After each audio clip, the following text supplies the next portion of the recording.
All right. So, hey, welcome to my X Space. I'm Tachyon Blue. I'm running a Kickstarter campaign for the People of GamerGate, a multi-volume series of books that I've been working on for the past year plus. I've finished the first volume, and now the Kickstarter is live. So you can secure your copies of all the volumes or as many volumes as you'd like. There's many options to choose from. And I've interviewed over 70 people involved on both sides of the GamerGate debate. And I'm joined today with Lunar Archivist, a critic of the CBC, the Canadian Broadcasting Corp, and their coverage of the movement. How are you doing today, Lunar? I'm doing okay. How are you doing, Tachyon? And how are you doing, everyone? I'm not doing too great actually, but I'll live. Um, Well, I'm sorry to hear that, but hopefully things will get better. I mean, it's the season, right? it For is. It is the magic, so season. hopefully. Yeah. Well, hey, Lunar, do you want to give a very brief introduction of yourself, and then we'll bring in the questioners? Well, yeah. Hello, everyone. I'm Lunar Archivist. I'm pretty sure you guys remember. If you were around for the original GamerGate, you might remember me. Uh, basically, I was following the whole debacle. I think from just a couple of days after it started in August. So like second, third week of August 2014. I then became like I became like say more involved with it after the CBC, the Canadian Broadcasting Corporation, so Canada's national broadcaster, began covering it and covering it very badly. And basically, I kept filing complaints with the CBC concerning their coverage, and I tried escalating it to the government, like to basically because the CBC was basically being unethical in their coverage. And then I eventually ended up submitting a literal request to have like more regulation or try and get like like I can't basically saying I cannot support the funding of the CBC based on their bias towards like one like part of the Canadian like political spectrum versus the other. And yeah, that's pretty much it. I was interviewed by Tachyon Blue for his book project, and I may actually end up writing a book myself eventually. I think the political climate has now shifted where, let's say, something where a book I write might be more, what's the word? People might be more open to listening to what I have to say, given all the shenanigans we've seen over the past couple of years. Okay. Well, I hope that's true, Lunar. I hope that's true. Yeah, We do have yeah. I so do I. we do Yes. have Tim at where? Tim, I'm going to bring you in Mhm. first. Then we're going to bring Wrights in after, but we're doing one at a time for the guests. Just a heads up. Tim, you should be connecting now.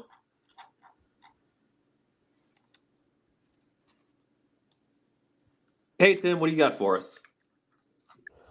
Hi, good afternoon over there, and good evening, and over at the EST.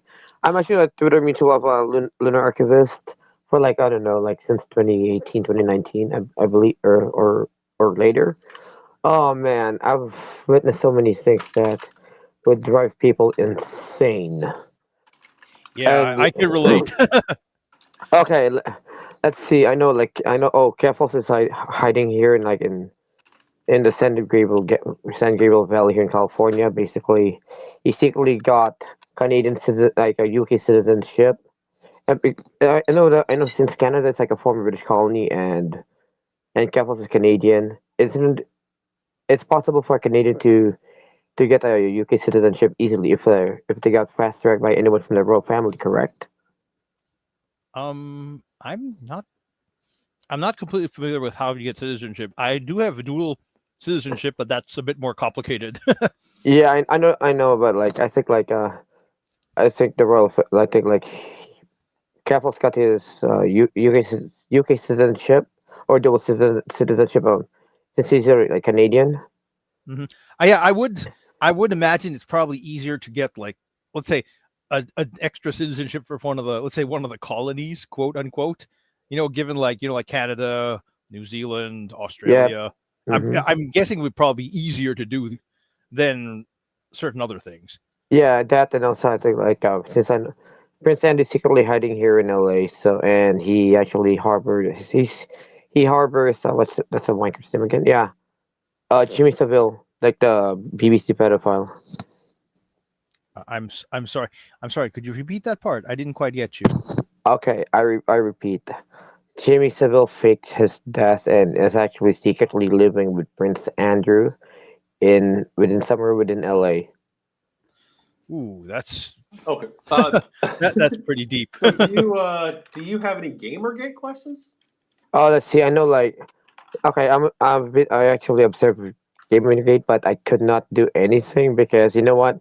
Because back in the early 2010s, like, oh my God, everyone's dick riding Obama, and then if you're because and back then everyone was like dick riding Obama on the internet, and to the point that it's easier for me to get canceled back then, so I could not do anything. I would just observe as much as possible. Oh, and you know the one of the former CEOs of Tumblr, Jeff D'Onofrio. He secretly moved to Houston, Texas, just to Sir, do you hide. have any actual GamerGate questions, or are you just trolling? Oh no, I'm just info dumping. Well, I don't care about that. So if you don't have anything for No, us, we're gonna bring okay, in the next person who's waiting. Okay. all right. I'm okay. You know what? I'm just gonna defer since I'm gonna ask questions later anyway. Go Okay. ahead. I'm gonna remove your speaker. Thank you. All right. Cool. Next request up. Rights, you are up. What do you got for us?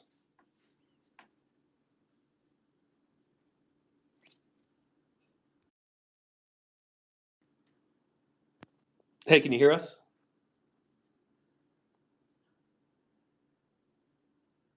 Hey, Rights, can you hear us?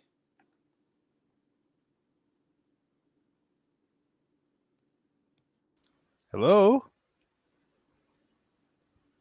I'll give you about another 15 seconds here, I guess. But if you don't have anything for us, we'll remove your speaker.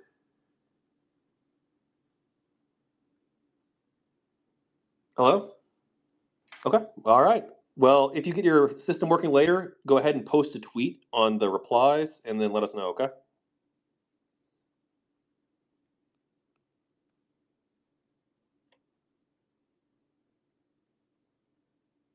Cool.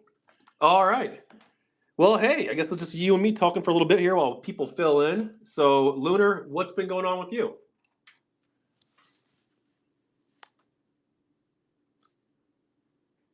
Oh, hang on.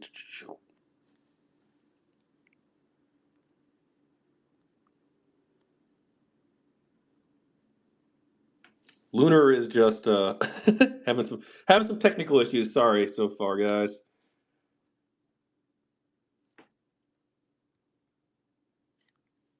Looks like Lunar got disconnected.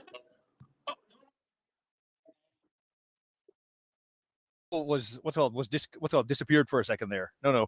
Uh well, I've actually been very busy this year.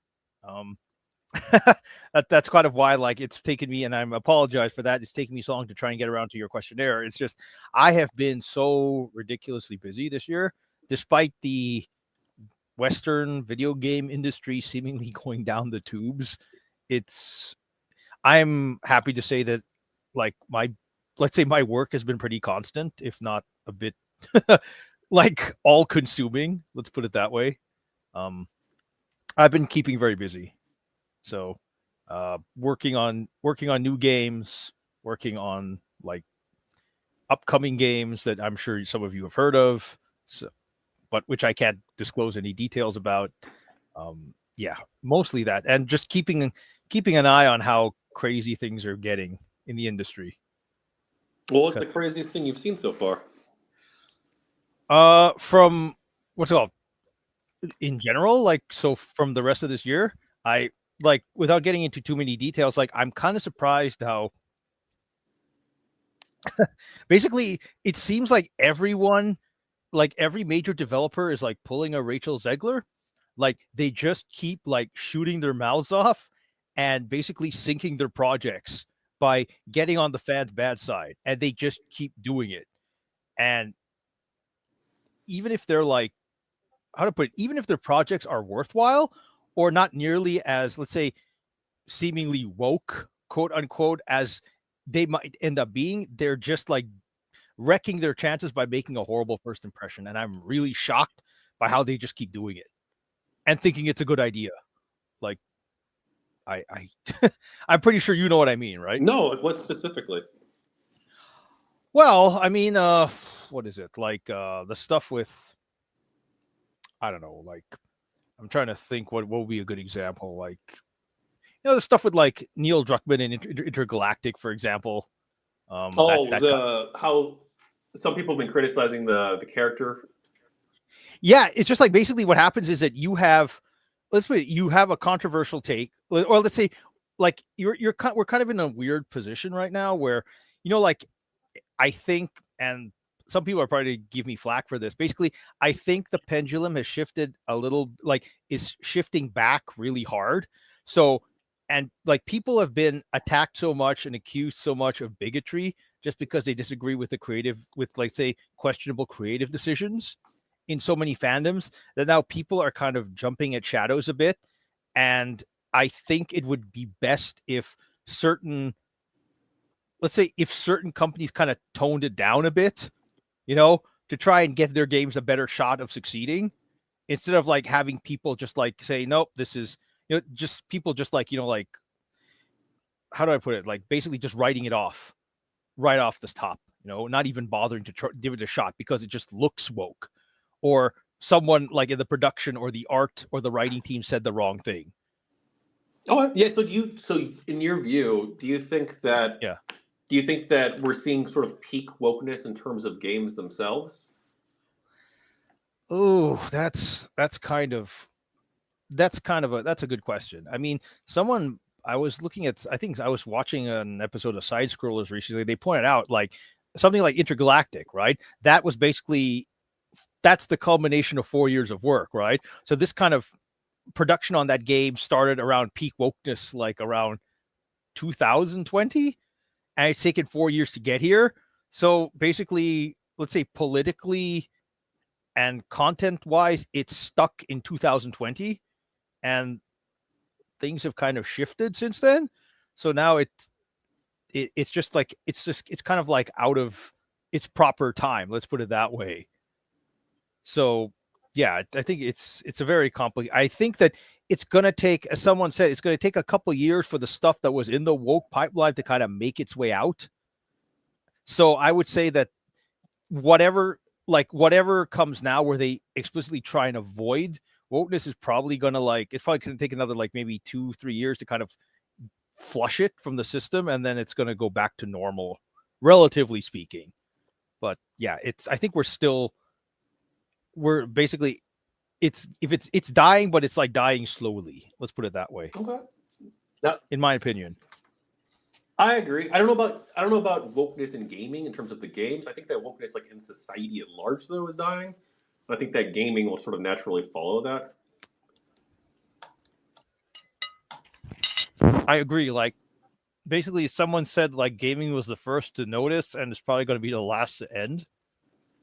But that's because I think like the development times are rather long in gaming. That probably doesn't help. Yeah. So, can you define what wokeness is?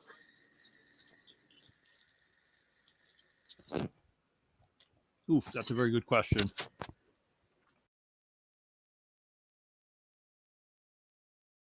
One moment. Put them on the spot. Not really. I was chewing something.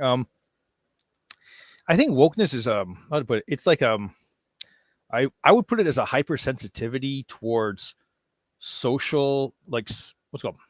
I would put it like, let's say the way it's been. There's like the dictionary definition of what it is, and then there's like the reality. It's one of those things. It's like with feminism.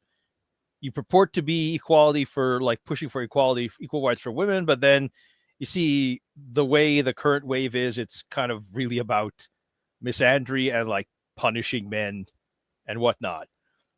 So, I mean, woke started out as basically an awareness of social what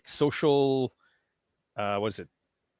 Social issues, essentially, like civil rights, equality between races, sexes, genders, etc. But it's now kind of become, so wokeness has now become a hypersensitivity towards these social issues. And a lot of it is based on, it's like it's based on the merit of professional victimhood, like punishing, let's say, punishing individuals for the transgressions of their ancestors, and like basic identity politics, collectivist ideas, and all these kinds of things. So it's really, it's a bit of a mess. Okay. Yeah, my definition would be things I don't like, and the more I don't like it, the more woke it is. That is not necessarily, no. That's not the definition I would use, but I think that's how some people do use it, though. oh yeah, definitely. I can say some people definitely do use it in that way, but I'm basically I'm strictly speaking, like the way I view it, it's stuff that is based on like okay, like it's basically stuff that's based on a hyper awareness of social issues that has grievance politics, professional victimhood, uses identity politics as like rhetorical bludgeons to silence criticism. It's basically, I've even gotten into arguments and had to block people because who are theoretically on my side, because I think they're overdoing it. So, it's like there was someone, like, I'm not going to name names here, but there was someone, like, basically I was going over a localization issue, and I work in localization, right? And there's some stuff I'm kind of like, yeah, well, like, this is wrong, but like, to give a very specific example, right? It was a couple of years ago, but there's a series called, like, Don't Toy With Me, Miss Nagatoro. I'm sure, are you familiar with that anime, that manga? No, by I don't chance? read too much manga or watch too much anime anymore. I want to get back into it. Well, basically, it's about this girl who kind of like tortures this, like, nerdy kid. She's like mean. She basically tortures this nerdy kid and needles him, and like basically puts him on the spot a lot and embarrasses him, to the point where he's in tears. It's a bit more complicated than that, but basically the example I'm going for, right, is that there was a line where they translated as, it's like, she's like talking to the guy, said, you seem a bit sus to me, right? And then people started, and I think the translator kind of, did the usual woke translator thing by, like, poking the bear, right? And I was kind of like, and then this is where I disagreed with the crowd, and someone ended up calling me a LARPer and a fraud because I didn't agree with them. Basically, the basic thing is that people looked at this and they thought it was an attempt to introduce, like, Among Us, an Among Us reference, right? Because of the use of the word sus, right? Turns out that I spoke with some Japanese friends of mine, and what happens is, in the original manga, the character Nagatoro had used a slang term in Japanese for suspicious that would roughly be the equivalent of sus in English. So in this case, the translator happened to be correct. They substituted a slang for suspicious with another slang for suspicious. So it was correct. But, people just kept going at me and, like, basically, considered me a traitor to the cause for not citing them. So it's stuff like that gets to me. I can understand people, like, being very suspicious and hypersensitive to these things, but it's definitely not what I like. I've ended up having to defend certain things that I really didn't want to, on the basis of it not being wrong, like, in my opinion, because you have to have a certain flexibility in translation if you want to have it make sense. I try and stick as closely to the source material as possible, but I'm kind of the odd person out there. Sometimes I go too far, but, there's a lot of, you have to be careful. Let's put it that way. And when you talk about localization in your work with it, Yeah. is that Yes. gaming and anime, or just gaming, or? It's gaming. Basically what happens is that I can't give any details, but basically my company basically does localization, like, testing. Like, basically I'm like, what we have teams that translate games and, like, associate things like manuals, websites, things like that, right? And basically I'm sort of a glorified proofreader, in the sense that they do the translation, but they often don't have context. So it's up to me to actually view the translations in context and make sure everything is good. So sometimes sometimes it comes up with, you see certain things where, like, obviously they were translating blind, like they had no idea what was going on. And then when you see it in context, it looks really weird. So you have to kind of fix it. And then there are some things where the translation is done very directly and it doesn't work. And you have to figure out a way that does. Like, for example, that there was this actually came up a couple of days ago on the project I was on. There was a character who was complaining that they were hearing voices or something like that, and it sounded like, like it sounded like one thing, but it was actually something else. And they translated it literally, and it worked in English, but it did not work in German. So I had to find a way, like I had to find an approximate substitute that sort of worked. And yeah, it's stuff like that.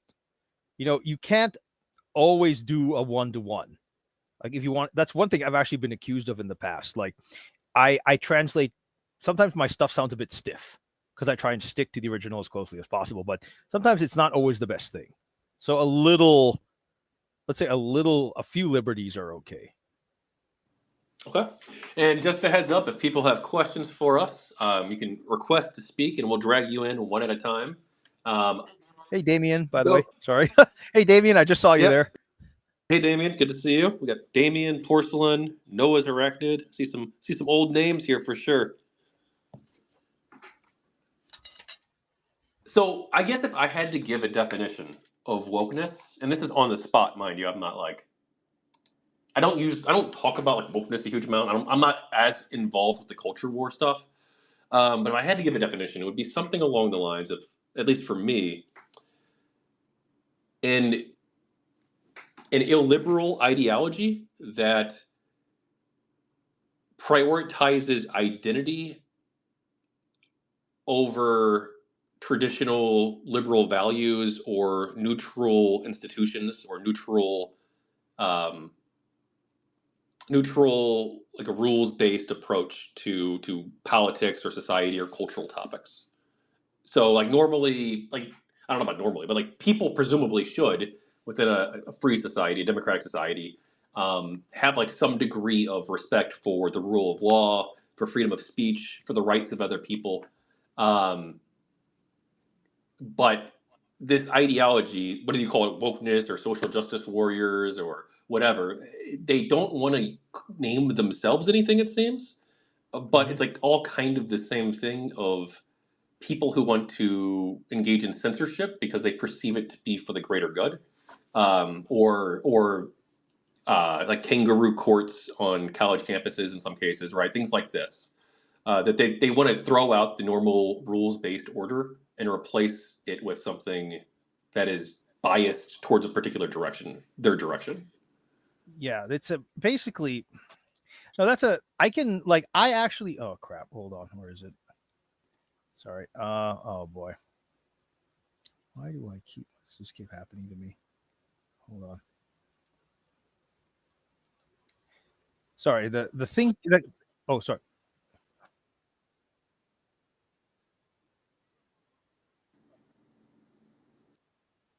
Sorry. Right. Okay, can you hear me now, or? Yeah, I can hear you. Okay. Sorry about that. There was I had this weird time shift thing here. Like, it seems I was trying to Now you're cutting in and out. Just a heads up. Elon should invest in some better servers. Once it's on your end. Okay, now am I okay now? You're good. Okay. Yeah, what happened is that I was experiencing some kind of weird time lapse. Like, I was actually hearing myself talking. Well, so what were you saying? We were talking about wokeness. I gave my definition, and then you cut out right when you were about to respond.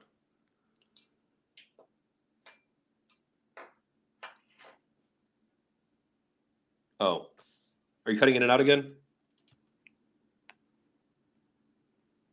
Well, this is great. No, I was trying to like you. What's up? When you said like when you were asking me for wokeness before, like it's hard to. Oh, I think so. Yes. Can you hear me? Yes, I can hear you. Okay. Okay. No. What happened was like I said. Okay. Okay.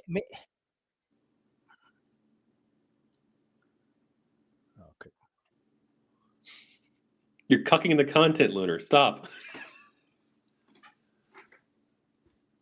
Okay. I'm gonna try.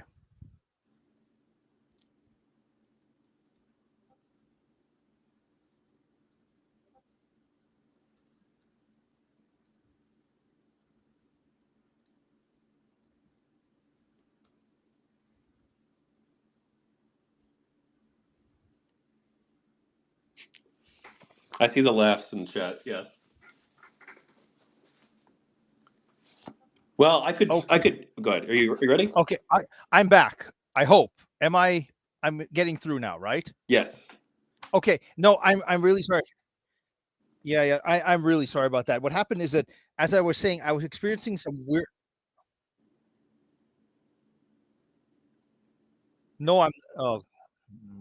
I can hear you. Just keep talking. You're good. Get some thumbs up in the chat so we know people are hearing you.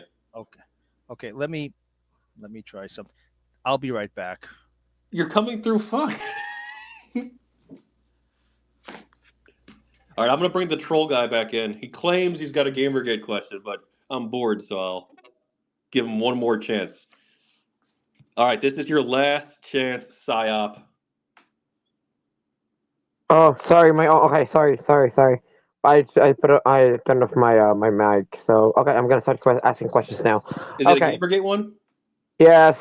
Okay. Okay. Who did the most damage between who did the most damage between Anita and Zoe, or should say Chelsea von Valkenburg, which is her legal name, which is Zoe Quinn's legal name. Yeah. I don't.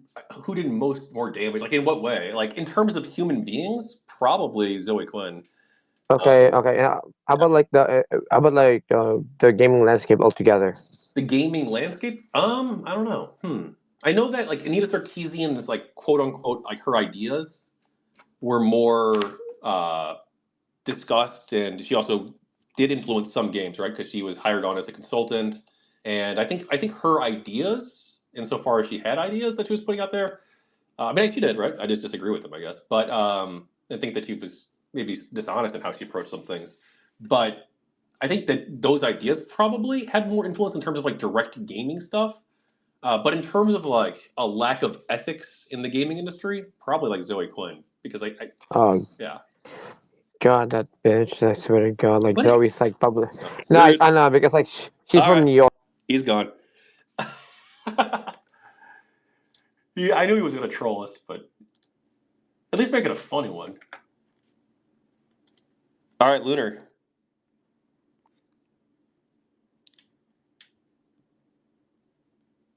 Is he still having trouble?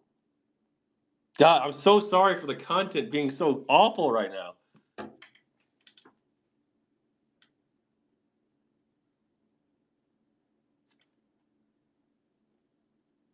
Okay, we got somebody.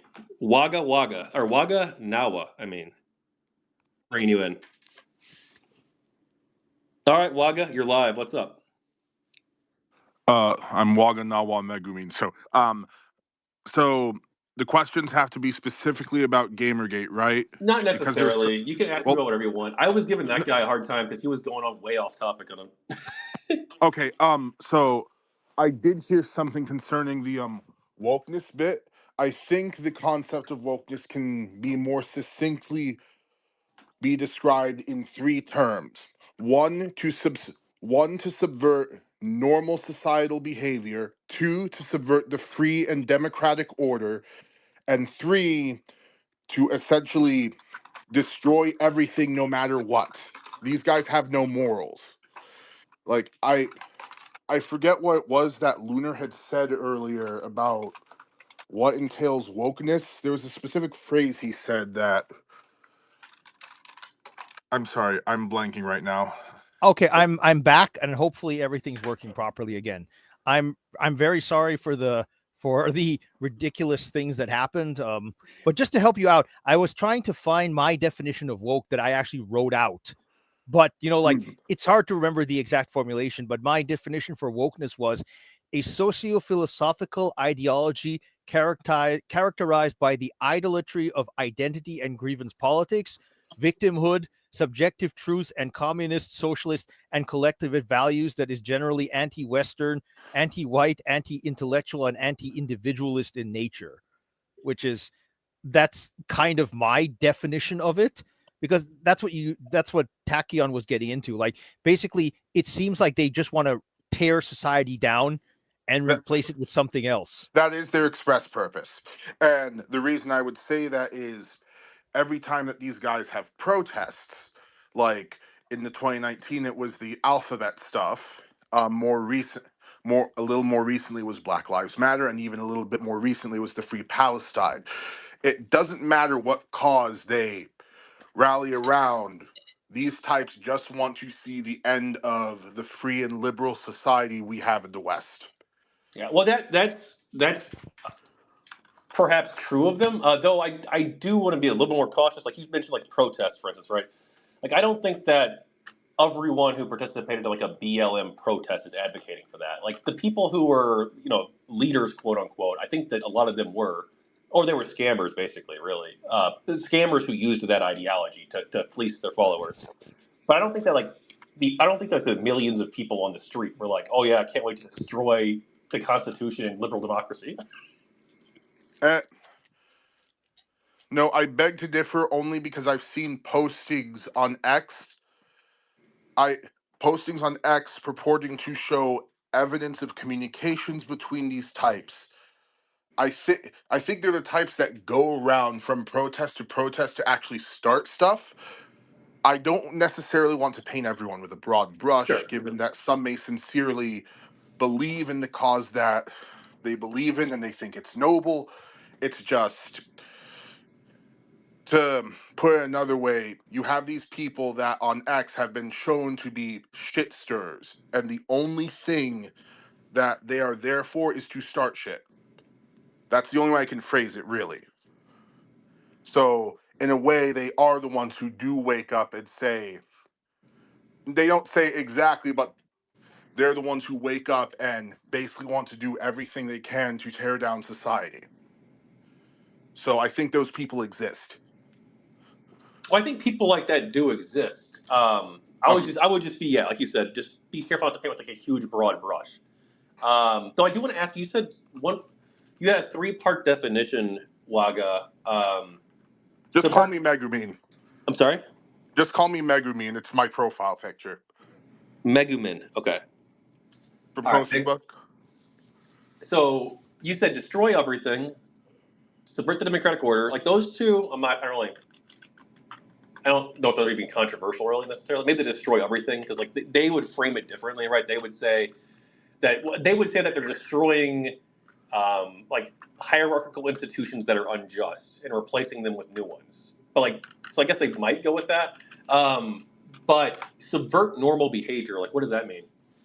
Okay, I should probably explain. Um, but I'm not sure if changing it to subvert decent behavior would explain things much more. But they're like a set. They're like specific behaviors that the woke has that are like so out there that no reasonable person would support it. Like, well, my easiest and pet example for this would be anything having to do with the alphabet community and their unending desire to want to teach it to children as young as possible, if you're catching what I'm saying. Because for a long time across the whole political spectrum, most people generally agreed that you waited till they were in maybe at the most, at the very least, fifth grade, but more likely in middle school before you started talking about things like sexuality and the like. But now they seem to want to normalize being sexual in front of young children. That's one example. And the first example I usually go to. The other example would be normalizing criminal behavior or petty behavior, like in cities where because of the kinds of laws that these governments pass, the criminals who engage in criminal behavior just get a lighter slap on the wrist rather than being punished as they should be. That's what I mean to say when I say subvert normal behavior. Things that the broader group, most of society will agree is just outright wrong, no matter what side you're on. I would say that seems to fall under like subverting traditional or conservative norms. I would say that kind of falls into that I'm not sure I would general argue. category. Sorry, I'm not sure I would consider it conservative, but I Well, I don't mean, know. yeah, I'm only using conservative in the sense of, I'm not talking. I'm using that in a too broad sense, but I mean like traditional science, traditional like values tend to be like like a nice nuclear family, a father, mother, some kids, like like you said, like teaching sex education after a certain age, keeping certain subjects like off the table until you're older or more mature so you don't confuse kids. Right. I'm using conservative in that sense. Right. So that's kind of what I mean, like conservative and traditional norms. I'm just trying to help you out here. Sorry if I'm trying not to put words in your mouth either. Oh, and Megaman, I want to ask you directly. So you mentioned the Oh, yes. alphabet community. Do you think that if you have two men, talking about adults here, right, or two women, should they be allowed to form a relationship and get married, or should the government stop that? So, yeah, this is nuanced. So long as they aren't affecting me personally, I don't care what kind of relationship people have. I don't care what they do in their bed. However, however, what I think of it is that if you have to compare the two types of relationships, one is clearly beneficial to society, that is heterosexuality. It's responsible for reproduction of the humankind. The other is merely an exercise in hedonism. It ultimately does nothing productive. I have nothing against people who want to engage in homosexuality, so long as you don't try to shove down my throat that this is the way I ought to live, because I'm not going to go after them and say, no, you can't do this. I wouldn't want that done to me. So Okay. that's my answer. I don't care who does what, so long as they don't affect me. But if you just examine standard human behavior, one human behavior is beneficial to society, one has no benefit at all. Well, is there a benefit in people in society being happy and being able to fall in love with the people that they fall in love with? Sure. Like whatever makes someone happy makes them happy. Just don't try to force it upon me. Okay. And I mean, since the overwhelming majority of the human race is born straight as it is, I don't think we need to worry about there being any risk of depopulation, because that's really the only risk with perhaps allowing homosexuality. But I mean, that would only really become a risk if, say, a society were to come and engineer things such that homosexuality becomes the default. But I don't think we're anywhere near that, so I really don't have a problem. It would only become a problem if such relationships became the overwhelming, if it became the norm, like the overwhelming majority. All right. Well, what would you think if the majority of people, let's hypothetical. I don't think this is going to happen. I don't think it's, but like, we'll just run with the scenario for the hypothetical. Okay. What if they were bisexual and they like sometimes spend time with men, sometimes with women? How would you feel about that? If 52% was like that, but they were still having kids and having families.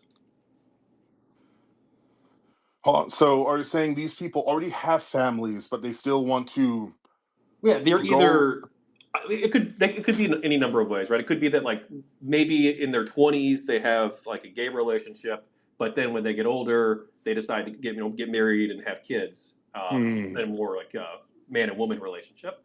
Or it could be that it's like an open relationship, like polyamory or something like that too. If you want to go that route. Well, first, I'm going to shut down polyamory completely, because I'm only speaking from personal experience and having to deal with some family matters. Polygamy does not work.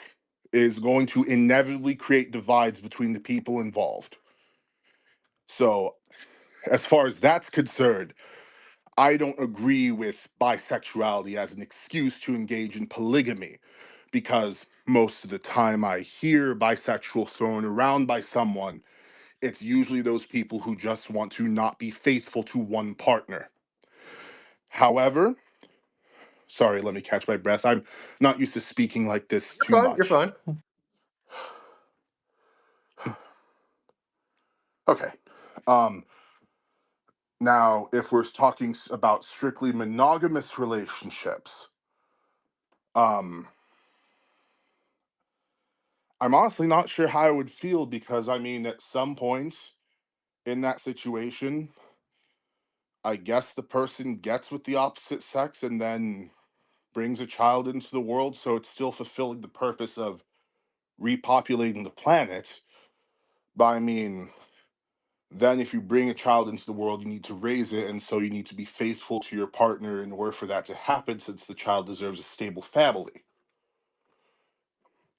But if the big relationship is going to be the same-sex one, then it just does nothing for society broadly. Sure, they may be happy with each other, but you get what I'm saying.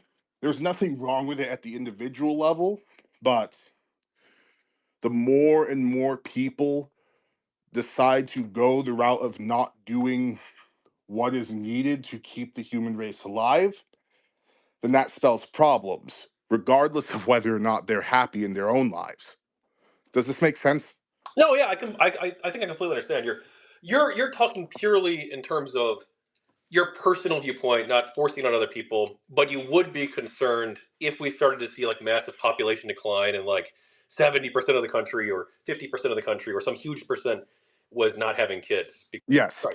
And at that point is where I would even be willing to compromise being as free as possible to ensure the survival of humanity. At that point, I would be like, say, in favor of voting in policies that would outlaw those relationships, if only for the purposes of repopulating the earth. Okay. So were you involved with Gamergate? No, I wasn't. Did I stumble onto a chat with people who were involved before? Yeah. I know what. I'm sorry. No, so this is for everybody. But this is Lunar Archivist and I Right. are the closest you can call it experts on the topic, I guess, among other people too. I'm actually this X stream is to promote a Kickstarter campaign I'm running. I've interviewed 70 people involved with Gamergate, including Lunar here, and Porcelain Chips, who's in the chat. And yeah, I'm trying to promote it, and I'm about 70% funded. I just got a new donation today. What's this for? It's a multi-volume series of books. So I interviewed 70 plus people, and I'm transcribing those into book format. And the first volume's already done. And I'm raising funds to publish it, basically, and also get some like better equipment too. Like I'm trying to get a better home office set up so I can do more streams and recordings in the future for future interviews. Okay.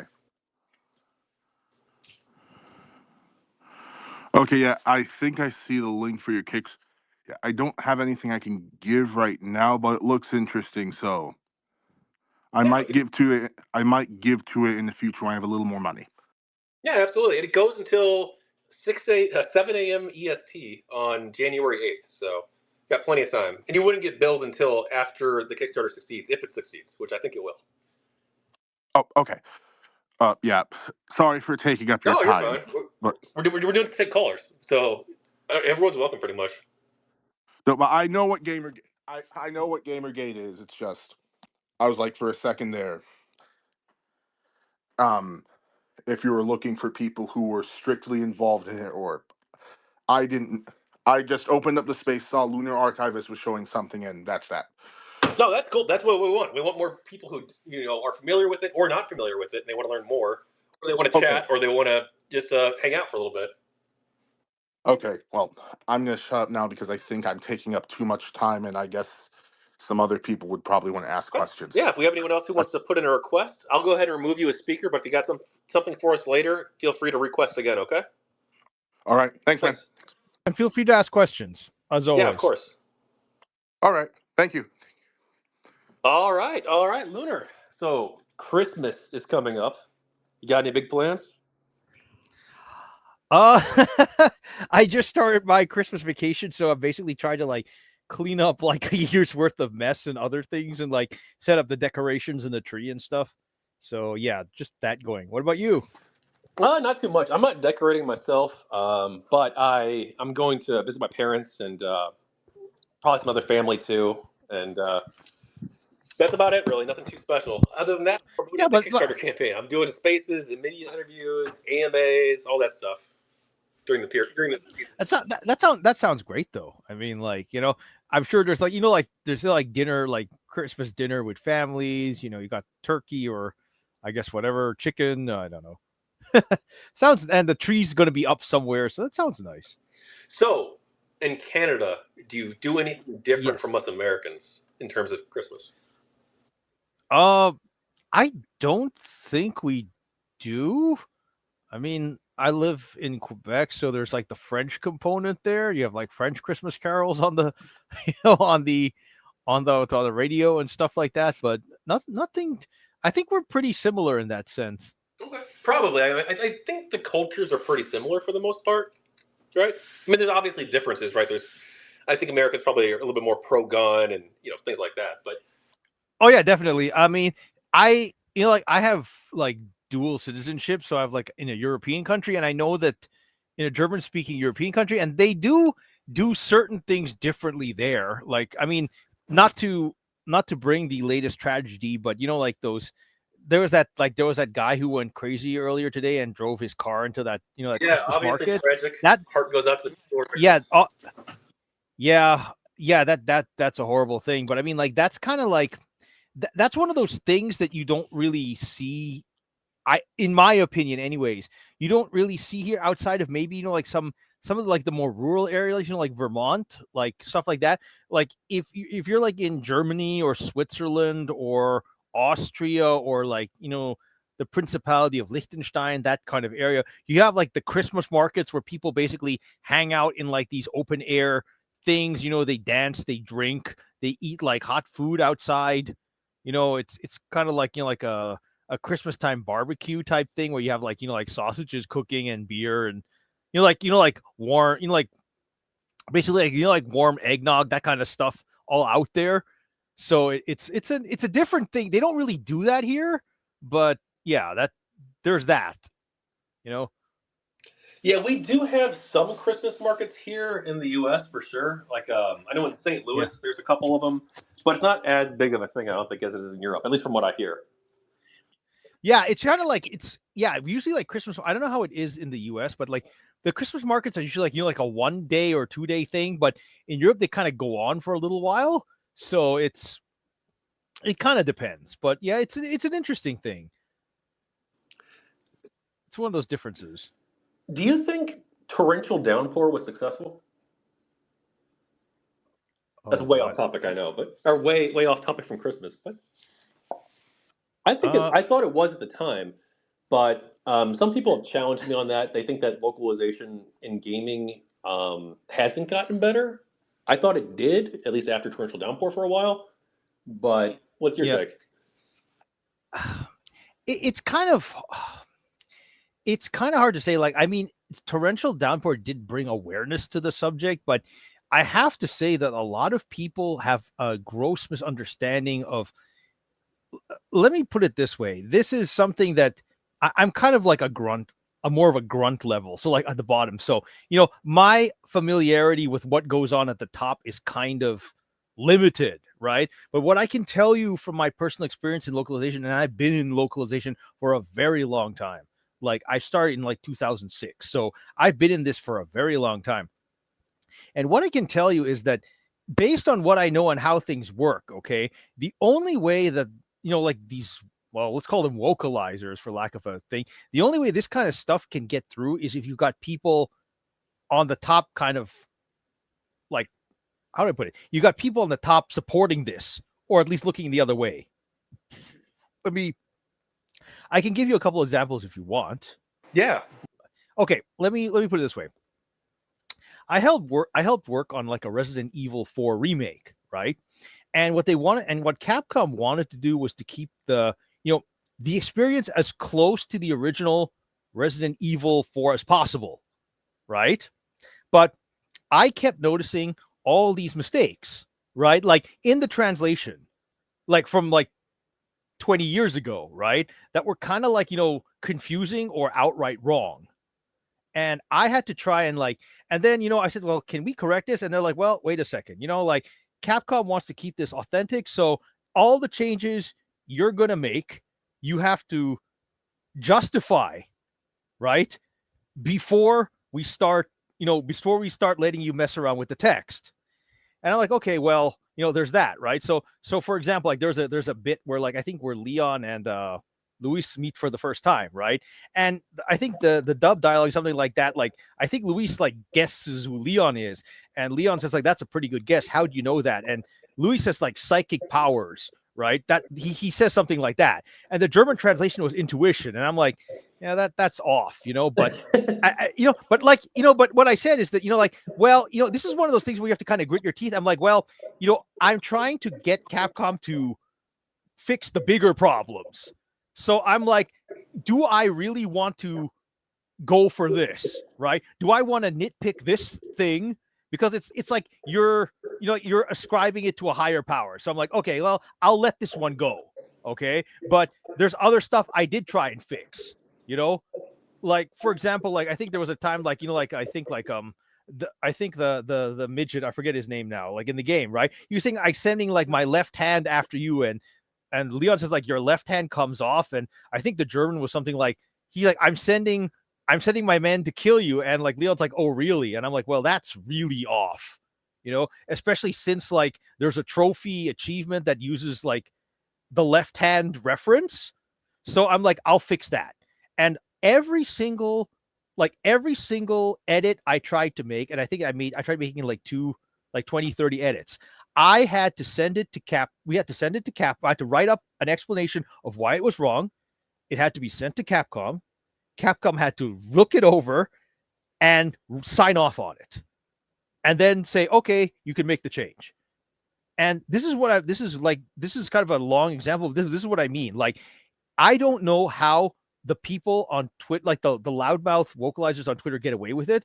But what I'm saying is that from my end, it's always highly regulated. And even if you don't have the Capcom situation I mentioned, let me put it this way. If I make an edit, right, my superior, my lead, or someone other than me has to look at my edit and say, okay, this is a valid edit. And then you submit it to the client. And then the client has to say, okay, this is a valid edit, and then they say, okay, we're putting it through, or no, we're not going to do it. So what I'm saying is there are levels and levels of this. There's 2 or 3 levels at least. And in order for someone to screw up the localization, right, the way we've been seeing, you have to have everyone on every level cooperating with you. There's no way, there's no way you could just they're not just going to accept my word for it. It's going to go through channels before something's approved. So I really don't know how these people do it. Like I said, the only way from my experience, can figure out that they get away with this is if everyone's in on it. Everyone's supporting this. Does that make sense? So yes, it does make sense. So is that common in the localization industry then, for them to require the developer or publisher to sign off on changes? It depends on the level of trust you have with the, if they trust your work, if you've worked with them before, they're kind of more okay, well, we'll let you do it, but they do keep an eye on what's going on, right? And that's what I find very puzzling, because I've worked with Japanese clients before. I've literally worked with Capcom. Well, indirectly, they hired I think they hired a studio to remake, but they were keeping an eye on the project. I've worked with Sega. I've worked with Konami. I've worked with Bandai Namco, and all of them, like, and they keep an eye on what's going on, you know? So, you know, like I said, the only way this kind of stuff gets through is if you have someone really high at the top, like looking the other way or kind of pushing it through, or, you know, or everyone is like, kind of like, it's like a woke collective, you know, like they're just working together, you know, to make these changes. It's not like I can unilaterally just make something, you know, it's not like I can unilaterally just change something. I can't just say, oh, I don't like this, I'm just going to delete, you know, like I'm just going to fix this politically incorrect thing and, you know, add my own little twist to it. I can't just do that for my, like, as a localization tester. I can't just do that. I have to actually go through channels, even internal channels, before that something like that's going to get through. Now, you don't have to answer this because I know you obviously don't want to talk. Actually, I'm not going to ask you, I don't think, because I don't want to get you in trouble. Never mind. Well, what it was? Well, what I'm kind of curious. You maybe I can tell you. I can tell you. Like, I'll ask me and I'll tell you if I can answer. Let's put it that way. All right. Have you personally witnessed or been in a situation in your field where people were wanting to make changes for, let's say, political reasons, or changes that would drastically alter a work in a way that was different from the way the artist originally intended in the original work, because they either disagreed with the politics or they felt it sent a bad message? Okay. I can see why you were hesitant to answer that. So what I will do is, without violating NDAs or going into any details that would get me in trouble, I will give you a very short answer. Yes, I've been in that situation. But here's the thing, okay? How do I put this? Your job as a localization tester, right? You're hired to do a job by the client, right? And if the client wants to do that or signs off on that and orders you to do that, it's a matter of professional pride that you have to say, like, you have to swallow it. You could say, you know, you can say maybe within, like, your company that, okay, I don't agree with this, but, you know, the client wants it this way, so we got to go with it. You know, does that make sense? Like, it's just a matter of being professional. You can't go, if someone's paying you to do a job, right? Like, for example, like if you hire a plumber, right? And you hire them to fix your toilet, and the plumber's like, nah, I think I'll fix your sink instead. You can't do that, you know? Someone's paying you to do a service, and you're obligated to do it the way they asked you to do it, even if you don't believe in it. You can, however, let's say, delicately, like, if you really have an objection, you can mention it to your lead or your project manager, and they can maybe delicately broach the subject, you know? But the thing is, you have to do what the client says, you know? So does that sort of answer your question? It does, yes. Thank you. Good, but that's one of the things that I'm also kind of thinking, like, you know, like how utterly dysfunctional, like, because, like, I look at the vocalizers, like the way they do stuff, right? And I'm like, if I did half this stuff, I would get fired. Like, I don't know how they do it. Like, just to give you an example, like, from my thing, right? There was this, like, this is a story, I didn't personally witness it, but I heard about it, right? There was this guy who was testing a game, right? And he was, you know, he was testing it for months alone, right? And it was a repetitive thing. And what happened is that one day he just got frustrated and he named his save file, I hate this game. And somehow, like, I don't know how, but the client found out about it and he ended up getting fired over it. So, you know, like, and that's like a minor thing, you know, like, compared to the kind of, you know, the kind of crap storm that the vocalizers do, like calling out their own companies in public. You're like boasting about how you're screwing up the translation to fix it. Like I said, that is like a relatively minor thing, and it got someone fired. I don't know how these people, stay employed. You'd be like radioactive at some point. I just don't get it. Like, it baffles the mind. All right, we've got Megumin. You're back. What do you got for us? Oh yeah, I'm not sure if you answered it earlier in the space, or if it was answered before I came in, but just so I have a better understanding, what specifically is the scope of your job, Lunar? As a localization tester, I think it is. Yes, that's what it Um, is. like, are you responsible for the actual translations in the game, or I'm guessing since your job has the title tester, you're or are you just testing the game to make sure that the lines they put in are are implemented properly? Like, what is it that you do as a tester? I'm curious. Good question. Well, what happens is a localization tester is kind of like a lower rung. Like, video game testing is not like this monolithic thing that you there's this like misconception of what a video game tester does, right? You don't just sit around all day playing video games like aimlessly. Like, there's a purpose to what you're doing. Like, just to give you a basic breakdown, a functionality tester tests like the mechanics of the game, the gameplay. Like, they try and break the game, make sure the game physics work properly, make sure you can't I don't know, like you don't fall out of world or something like that. They do that kind of stuff. Then you've got what I do, which is called localization testing. What happens is that the game is translated by either a team within my company or by someone hired by the client, and then they tell me to go through the game. And what it's my job to do is partly what you said. I go through the game, I try and trigger all the text I can, I try and make sure everything's translated properly, like it's free of grammar issues, like grammar, spelling, like cutoffs. Like, for example, let's say German is not the most there's like a joke, like about how long German words tend to be. German's not the most economical of space languages, and UIs are usually like user interfaces and menus and stuff are usually designed with English or Japanese in mind, where the text is shorter. So you have to kind of view all the translated text in context, make sure there's no cutoffs, no overruns, no grammar issues, everything's translated properly, and then sometimes something's not translated, and then I have to do a spot translation.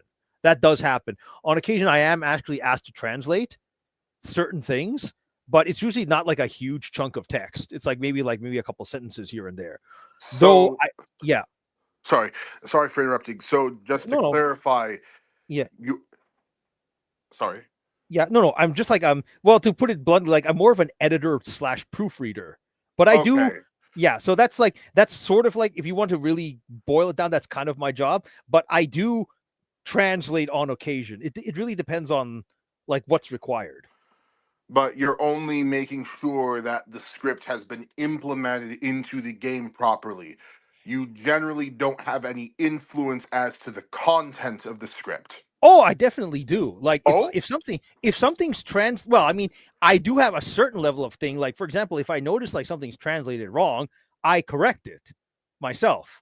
Like that, or if it's like a massive thing, like if an entire, I mean, let's put it this way: like if an entire like section is not translated, or let's say like you have like a 3 or 4 paragraphs, like let's say in a character profile, the whole thing's not translated. Well, that's not my job to translate. You send it back to the translators to fix that. But I do make changes to the text. Sure, like if the translation is completely wrong, then I have the power to rewrite the text to make it correct.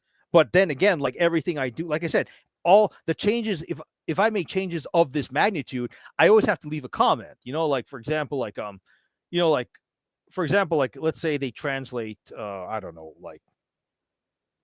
I'm trying to figure out a word, like I'm trying to figure out how to put it, like can I give you an example? yes, At please, least when I please. thought in Danganronpa V3, the English localization. Mm-hmm. Spoilers incoming, but I kind of have to explain what this is. There is a maid character whose motive for doing a killing in the game Mm-hmm. is because she's basically been chosen to be the shadow prime minister of Japan. Okay. For whatever reason, Mm-hmm. NIS America, which was responsible for the translation, decided to have Monokuma utter a "make this country great again" joke, Yeah. complete with Trump voice, rather than translating directly that the role of prime rather that the prime minister ask her to take over essentially as a shadow prime minister to run the country. Okay. So, say you saw a line like that. Mm-hmm. Are you allowed to retranslate it and oppose it on the grounds that is not being faithful to what was said before? I think the answer is it's going to sound indecisive, but the answer is maybe. Like here's the thing, okay? This is something I've been working on a video that was supposed to have been released last February or March, but I never got around to it because I've been so busy this last year. But I'm actually going to go into exactly what you explained. Basically, here's the problem with this, okay? If you have a Japanese text, like if you have an anime or whatever, right? It's not always the case, right? So I'm adding that disclaimer now. It's not always the case, but quite a bit of the time, you have a Japanese original, and then they make an English translation. And that English translation serves as the basis for all the other language translations. So, and sometimes you have a hybrid, you have like a hybrid model. So like where basically what they do is like there's some cases where you have like a direct, like basically all foreign language translations are based off the English one. So if someone made the MAGA joke, you could theoretically go back and like, if it seems that out of place, you could ask someone to like, this seems a bit odd. Can you check what the Japanese original said? And then if you can justify that, you could theoretically make that edit. But sometimes like you've got like a hybrid version where where basically the translators for other languages, like from English, are supposed to generally stick to the English script, but they can rewrite sections of it as they see fit. So, like for example, this actually occurred. Like for example, the one recent Sega project. What is it? That kind of like Mario Party game, Sweep the Board, the Demon Slayer game. That one they actually that one I happen to know used a hybrid model. Basically, it's based on the English text, but not 100%. As far like from what I've heard from my sources, the non-English translation teams had access to the original Japanese text, so they could actually go back and modify it slightly. Like they could modify it if they wanted to make it more accurate to the Japanese one. But the problem here is that you need to have someone who speaks Japanese, or you need to have access to the Japanese text so you know what to change. Like for example, to bring up the MAGA thing, right? If the MAGA thing were in the English version and you didn't have access to the Japanese text, well, you'd probably translate it directly. But if you did have access to someone who knew Japanese, you could tell them, can you go back and check this? Because this seems a bit odd to me, right? And then you could probably edit it based on that. So does that sort of answer your question? I mean, kinda. The way you made it sound, it was like in all non-English version, in non-English localization, which tend to use the English as a basis, they can go back and Yes. revert changes. But I mean, it Yes, shouldn't have to be like that though. When it comes to the Oh, no, English version, if that's going to be used as the basis for all other languages. Yes, this is something that, yes, exactly. This is something that I was making a video about. And this is why like it blew up, because it just kept mutating into further and further topics. But basically what a lot of people don't get out there, and like I said, this is not 100% the case. Like, for example, just to give you an example from old anime, like the English translation of Sailor Moon, right? The 90s version, right? The German company was completely unrelated to the English company. They did their own translation. So that was completely separate. But if you got stuff like, let's say, like these days you have like Sega, or, like I said, Sega or Konami or whatever, you've got like, in those cases, the English script is usually serving as the basis for all the other ones. Because like, like when you look at it, like, English is a lot closer to German and French and whatever than it is to Japanese. European languages are more similar. Yeah, exactly. European languages are more similar values, similar culture. So it's simpler to use it's also a matter of like practicality, right? Like this is an example I'm going to use in one of my videos, but let's say you want to translate a Japanese game into two languages, let's say English and let's say Swahili, just to use like an exotic language, right? But What's easier to find? Like a Japanese English translator and a Japanese Swahili translator, or a Japanese English translator or an English Swahili translator. It's obviously the second grouping. So that's why you do it that way. It's easier to find someone who can translate from English into something else than it is to find someone translate from Japanese to whatever. So that's why you normally do it that way. But that's the problem with this. And this is the one reason why you have to be very careful, in my opinion, with the English script, because if the English script serves as the basis for your translation, then whatever the English translator screw up will have a domino effect that will affect all the other languages. then the So English translation yes, has to be, the English translation must be a pure translation then, or as close to a pure as possible, ideally speaking. yes, ideally yes, or at least you should annotate it a lot. Like you should explain why you did this, why you made this translation decision, and and basically leave some notes for the other languages to do that. Like it should be it should be ideologically, culturally, comedically pure. I would Just for the sake of having a basis, right? Yes, I would say yes, but like even if it isn't, even if liberties are taken, you should at least leave notes. Like, for example, I've seen some projects where basically said like, okay, we translated it this way in English, but it doesn't like this is what was originally said in Japanese, and this is why we made the change. So at least the other languages have something to refer to. They have something to kind of like, if they want to put their own spin on it, they can do it. But this is one of those things, like, to give you an example, right? There was this is going to come up in my video, but there was a example of what is it? A translation of a game where, like, it was like one of those mashup games where all these characters from all these different Japanese properties came together, right?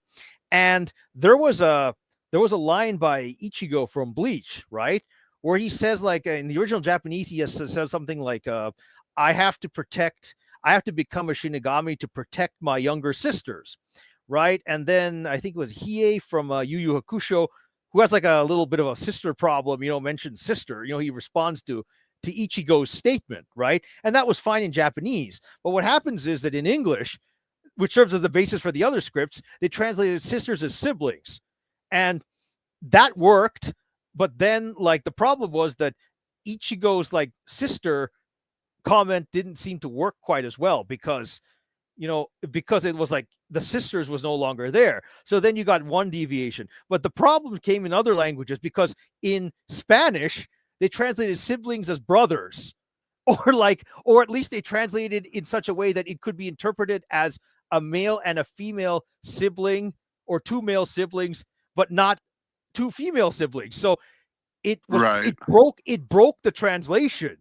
So it looked really, really weird in Spanish. And that's the kind of thing you have to be very, very careful when you do this, because and that's the problem. And that's the big problem with a lot of these wokies being English speakers. They're the ones screwing it up. They might be the ones screwing up indirectly in other languages, because it carries over. Especially because the Romance languages and, well, most European languages use grammatical gender. There is no, I mean, I know German has a neuter gender, but for the most part, there generally isn't a concept of being gender neutral in the other languages, even at the grammatical level. Well, there have been instances where I've had to try and, like, implement like a gender neutrality.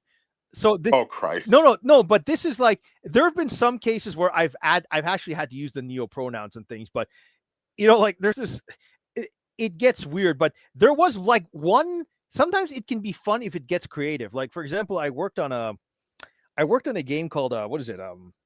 I Expect You to Die. It's a VR game where basically it's like it's a spoof of all those old what is it? Those old, like Get Smart, the 1960s James Bond movies with all those spy gadgets and stuff like that. Right. What happened was that your main antagonist is someone called Dr. Zor, right? And what they tried to do is they tried to, like, keep like, they tried to keep your gender, like, ambiguous, and they tried to keep Dr. Zor's gender ambiguous, right? So this didn't quite work well in previous games because they didn't make that was their intent clear. But in the third game, they kind of said, well, let's do that, you know. So for example, like they said that, you know, like they said like Zor, the reclusive billionaire and head of like Zoraxis Enterprises. And the problem is that in German everything is gendered, right? So what I had to do is like I basically rewrote the script to kind of eliminate gender. So for example, like I said, like, you know, like I turned billionaire into an adjective, and then I replaced the translation for leader with like, you know, head, because like, you know, like as in head of state, you know, and that's actually gender neutral in German. So that was a fun little exercise in trying to eliminate gender in a good way, because you're trying to remain, it was, I had to write it very carefully and contrived, but that's the kind of stuff you have to do sometimes in German. I see. You have to find a way to make it work, you know, and it can be fun But of in the that, yeah, it can be sorry. fun in that sense. Yeah, no, go ahead. Yeah, no, but of the languages that don't have a neuter gender, and I'm mainly speaking because I took French for a little bit, but Yeah. French and Spanish, there's only the masculine and the feminine. And to Mhm. refer to a group of mixed gender, it always defaults to the masculine plural no matter what.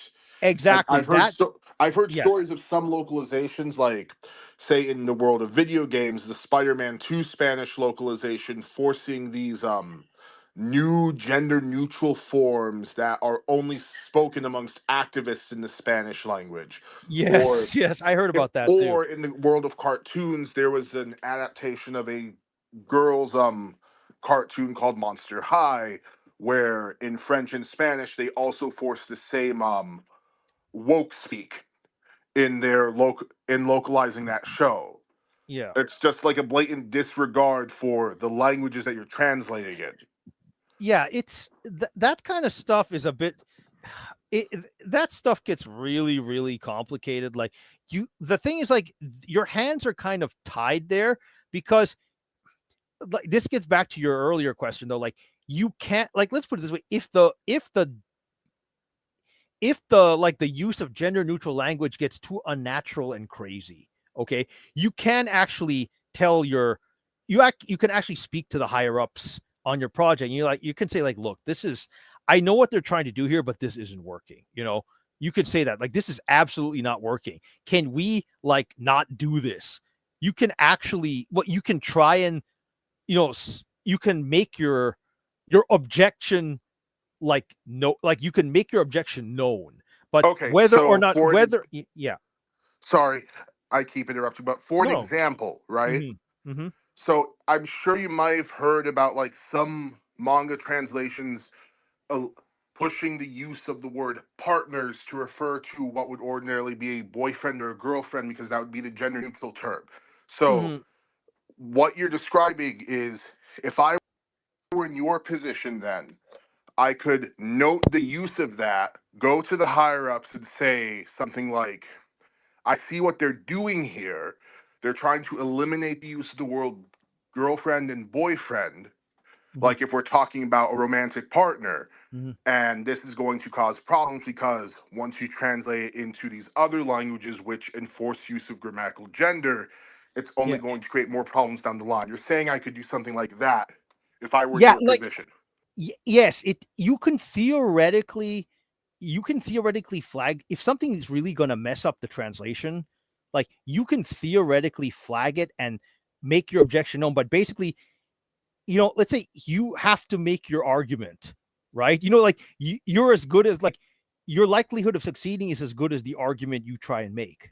Let's put it that way. Like, if you can find a justification for it and you can make it stick, then you might be able to make the correction. However, it might not be seen as a big deal, but it really depends on the situation.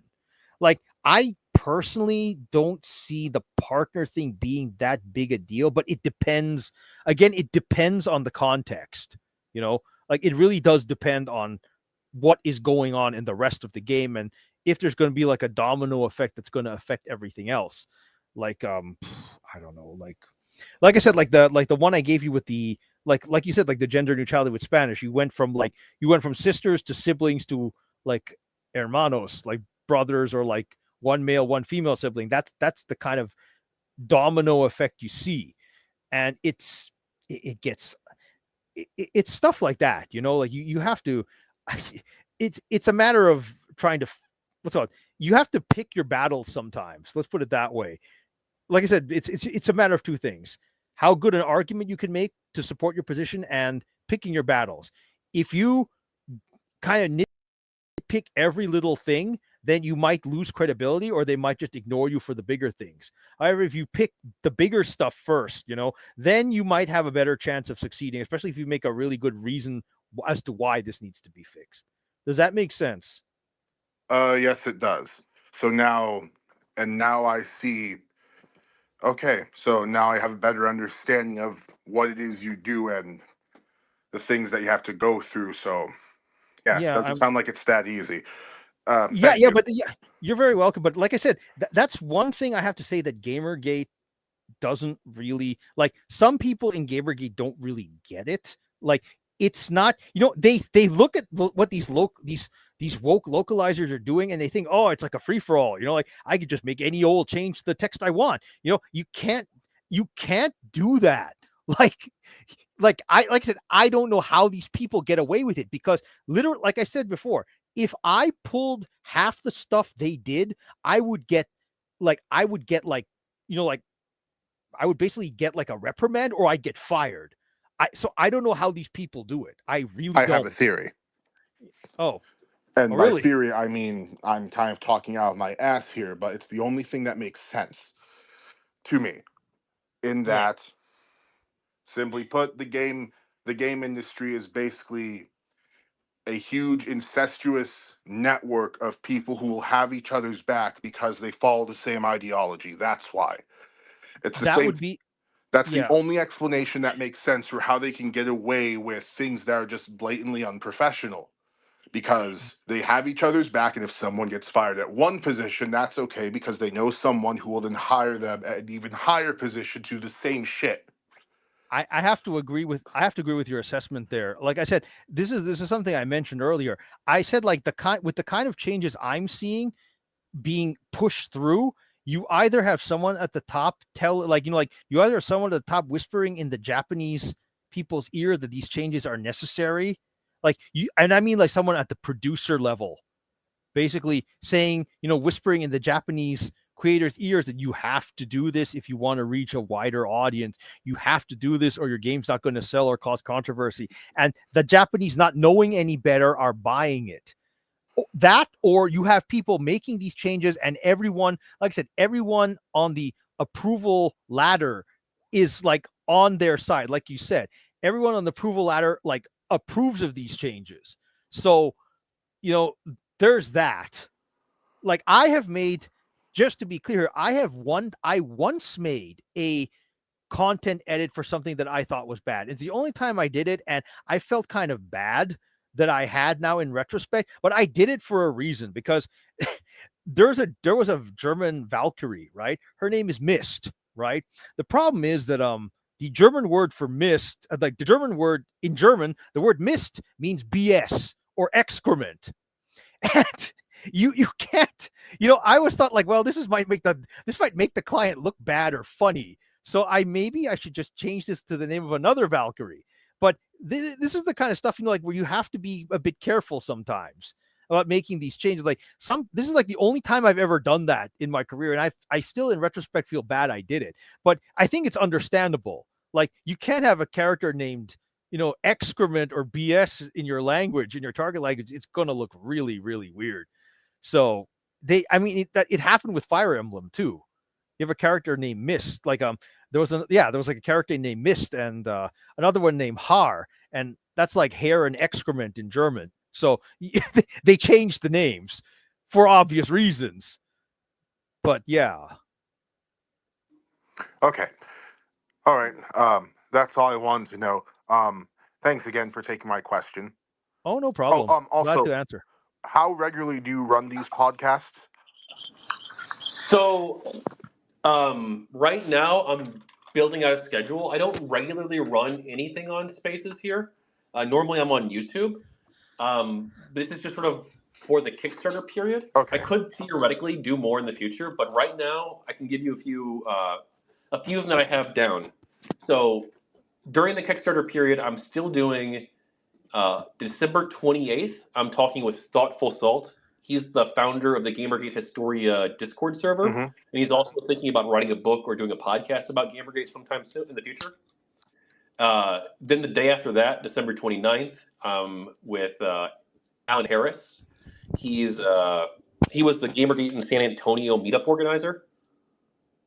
So we're going to be chatting with the public, and then the day after that, on December 30th, I'm talking with Cuckoo Rio. He's an artist. He's a Hugo Award nominated artist, and he was involved heavily with GamerGate. He made the comic series GamerGate Life. If you're familiar with that at all. Yeah, I the one think so. with the one with Vivian James and her cousin. Yep. Yeah. Yeah. So I've got these 4 plus supposedly. I need to update the list. There's actually a couple more. I'm doing one with Derek Smart as well, the game developer, Oh boy. on January 4th at 3 p.m. And then I'm doing one possibly sometime in early January with Eric Kane, the journalist. But we don't have a specific date set just yet in stone. So. Okay. All right. Thanks again for taking my questions. No problem. Yeah, of course. Thank you for calling in. And if you have anything for us later, feel free to. I don't know how late we plan on going. If we don't have a bunch of people requesting to speak, then I might wrap it up in about a half hour or so, if that works for you, Lunar. That's fine. Like whatever you. I'm here for the I was here for the. I cleared up my schedule for the evening, but whatever works for you is good. Okay. Yeah, I was planning on going probably 2 or 3 hours, just depending on how many people we have. But we're getting a lot of people jumping in here. So yeah, right now we're taking call-ins. So if you have anything you want to ask us about, feel free to request. Yeah, you can even ask about the CBC stuff if you want, since it's the name of the podcast. But well, if you don't feel comfortable talking about it, we can take it off if you want, Lunar. It's up to you. Oh no, I'm perfectly fine with it. Okay. What happened? What happened with the What happened with the CBC and Radio Canada? Well, Megan, how much time do you have? Yeah, that's Oh, yeah, right. yeah. That's that's a bit of a that's a story in itself. What happened? Okay, I'm gonna step out. I'm sorry. No. I mean, if you want to know, we can tell you. Do you want to do a 30-second or no? Give a 2-minute Cliff Notes, super short version, Lunar, if you can. Yeah. Okay. Well, what happened was that what's up? Basically, GamerGate, like, let me put it this way. Yeah, the CBC is like Canada's national broadcaster, so they're paid for with a billion. They get like $1 billion of taxpayer money every year. And what happens is when GamerGate, when GamerGate exploded, right? What happens is that they had the people who decided to cover it, let's say, were the woke people at CBC. So they kind of defined, they kind of set the narrative. Like, one of the guys, who was basically the first person to actually mention GamerGate was a guy who later found out was supporting a feminist who tried to get someone sent to jail for mean tweets and almost succeeded. And basically, Milo Yiannopoulos, basically made fun of him like crazy for that. But his boss eventually said, someone complained to his boss about this, and the guy's boss actually said that you are correct, that a normal individual, a normal person, would have concerns about this journalist's neutrality if it came to covering harassment of women. And you can kind of guess that this is the person who introduced GamerGate to the CBC. So that was a problem. The one that really exploded, though, was we have a broadcast called The National. It's like our big, the CBC's big flagship news program, right? And they covered GamerGate for a section, and just to give you an example, they set the tone for the rest of the coverage. This, I think this half Native American girl, she basically said that she'd made a tweet of support for Zoe Quinn, and that basically had brought in a bunch of harassment, and then the CBC ran with that angle. So what I actually did was I went back and researched it. And what happens is that it was a little bit more, it was more to it than what she was going on. Basically what happened was that at the time, someone was publishing, Zoe Quinn's nude photos and putting them on the internet. And this girl actually wrote Well, to no, to be clear, like Yeah. that actually was already that was from her. Unless there's additional photos that I'm no, unaware of. no, that was from But her. that was from her. That was from her modeling days, right? Yeah, exactly, from her modeling days. But they were like, there's like one of those troll accounts, right? It was basically just like putting the stuff out there and trying to shit stir, right? You know the kind of thing, right? And what happens is that this girl had actually written Zoe Quinn and said, like, I feel bad. There's nothing I can do. She said, maybe I'll take some of the heat off you. And basically, she just jumped right in and started like calling all the GamerGate supporters she could find rapists and rapists for spreading the thing. And basically, it took off from there. So basically, yeah, she wasn't attacked for like just being a woman or just being pro Zoe Quinn. She went out there and attacked people, and all the harassment she got was just backlash from that. And it took like maybe an hour of checking to verify all this, and I've got it all archived and everything. But yeah, the CBC just went like, oh, it's about female harassment. And since you live in Quebec, I Yeah. heard you mention earlier, was any Yeah. of this coverage duplicated on Radio Canada, the French side? Oh, yes, it was. It definitely was. Like they there was a guy like how, just to give you an example of how bad it got, there was a guy there was a Radio Canada, like a kind of like a pro, like they had like a pro feminist like podcast they ran in this thing, and basically one of the GamerGate supporters got into a row with the host and the guest because of their misrepresentation of GamerGate, and he questioned like the narrative that women are like are excluded in the workplace, the usual, the feminist narrative, right?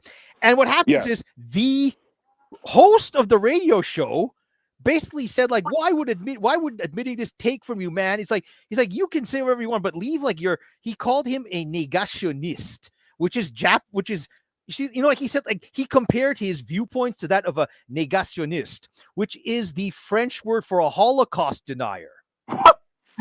And this was a radio show host from Radio Canada using this. And, of course they wrote in. And you know what they said? Like, this was the actual response he got from this to show you how corrupt the CBC is. Someone said, like, well, he's like, we take note of the fact that calling you a Holocaust denier was too harsh. He's like, he should have called you intransigent or stubborn instead. So we were looking at this and we're like, so you don't object to your journalists like insulting your viewers and calling them bigots. You just object to the exact wording. And they were trying to make that argument in Quebec, which I'm American, so forgive my limited understanding of Canadian affairs, but isn't Quebec like an ultra-liberal province? Yeah, it's I don't know. I'm not. I would say yes, given some of the voting. I think it depends on where you are in the province. Like I live on the Montreal Island, which is really, really which is a bunch of liberals. Like, forget trying to win anything conservatives. You're not going to win on Montreal Island. But outside of it, it's like they're very like Quebec is like kind of likes to do their own thing. Like they vote for their own interests. And they keep trying to separate from the rest of Canada. So it's that's the thing. It's like liberal, but yeah, like Montreal Island is very liberal, and so is like I think like Toronto. It's like Ontario is like very liberal. Other areas kind of differ, but basically the CBC has learned nothing in the last like 10 years. Like just earlier this year, even though I never got around to like writing up the complaint because I've been so busy, but just as an example, like they called Cabrutus the leader of a harassment campaign. Like they literally called him that after Sweet Baby Inc. tried to shut him down. So they've learned nothing. They're still pushing the same talking points after 10 years. And I mean, like one of the hosts, like, so basically, like, sorry I didn't succeed in summarizing this, Tachyon, but basically what happens is the CBC ran with the game journalist narrative. And they're still pushing it now. And I mean, they accused GamerGate of doing all these horrible things. And I think one of their hosts was like, GamerGate was, of course, when video gamers threatened to rape and murder female video game developers. They literally summarized it that way. Yeah, I remember. Yeah, so so I expect no different from a crown corporation. whose government is an ultra liberal government. I expect nothing Well, the less from them. CBC is supposed to be neutral, though, right? Well, that's the thing. Like, your tax dollars pay for it, right? So technically, it should represent both sides of, like, it should represent all Canadians, not just whichever one you find like politically fits you. And I mean, the problem is that, like I said, Gamergate had this is one of those things that I have to say is one of those, like, those cosmic ironies. It's like the people who covered Gamergate, or who like were like the worst possible people, like, on both sides, in the sense that, like, the people who were interested in it were like the really, like, at the time, were like the really right-wing people. So Gamergate was like, if this was at the time when it was like kosher to just attack the right wingers for being like, like one step away from Nazis. So there was that problem. And the people who were covering on the left were like these woke ultra leftist people. So it was just like, it's like Gamergate suffered as a result of that, but the thing is, like, things are slowly changing now. I think, because I think that the CBC got a massive black eye after the trucker convoy thing. Like, the government tried to restrict, like, freeze bank accounts and stuff, and based on like what the CBC was reporting, and then it was found out it was baseless. So I think people are starting to really question, like, how neutral this is and whether or not it should still be funded by Canadian taxpayer dollars. But I guess we'll see where that goes. Well, let me ask you this, Lunar. I think, yeah, let's say you write your book, or you do some other project, or you succeed in getting the CBC to correct the record on this. Mm-hmm. If that happens, do we see the Canadian media landscape more broadly begin to become more pro Gamergate or neutral? Oh, I don't know. Like, it's, honestly, the way I've seen, I that's one reason why I'm still in this after 10 years. Like, I said this many years ago, Gamergate will not really end until, like, we're exonerated, in the sense that, or at least, like, the whole truth is out there. And I think with, like, Trump being elected and people, like, generally getting fed up of this woke stuff and the pushback, I think people these days might be more inclined to go back and reevaluate what they think they know. So I think it's a matter of trying to push for it. But I think we might be, like, I have to see, like, I think it's more likely to happen, what you're suggesting, if Trudeau is finally voted out, like, after 10 years, like, of his crap, especially since he actually spoke out in Gamergate before he got, he actually spoke out in Gamergate, like, against Gamergate. I do vaguely recall it, yes. The thing is, like, I have not been able to find that. If anyone here listening to this knows where I can find that damn video, let me know, because I tried. I think I might have it on one of my old drives somewhere, but I don't know where it is. It's basically like he's a video, like, he said, it's like, he gave Gamergate as an example of like a negative example of, like, like sexism and misogyny or something like that. And he gave it during, like, his initial interview with one of those major, like, reporters when he was just getting into office. So yeah, it's like he's like I said, get rid of him and you probably will, things might improve. Okay. Now, the reason I asked that question is that I think it would be very interesting if we did see a world where Canada, like, decided to cover Gamergate in, like, a fair way, but, like, the American press largely didn't. And so you had like people in Canada would have, like, a very who weren't involved, didn't know anything about it, but just saw it on the news, that they would have a very different understanding than if you were reading Kotaku, let's say.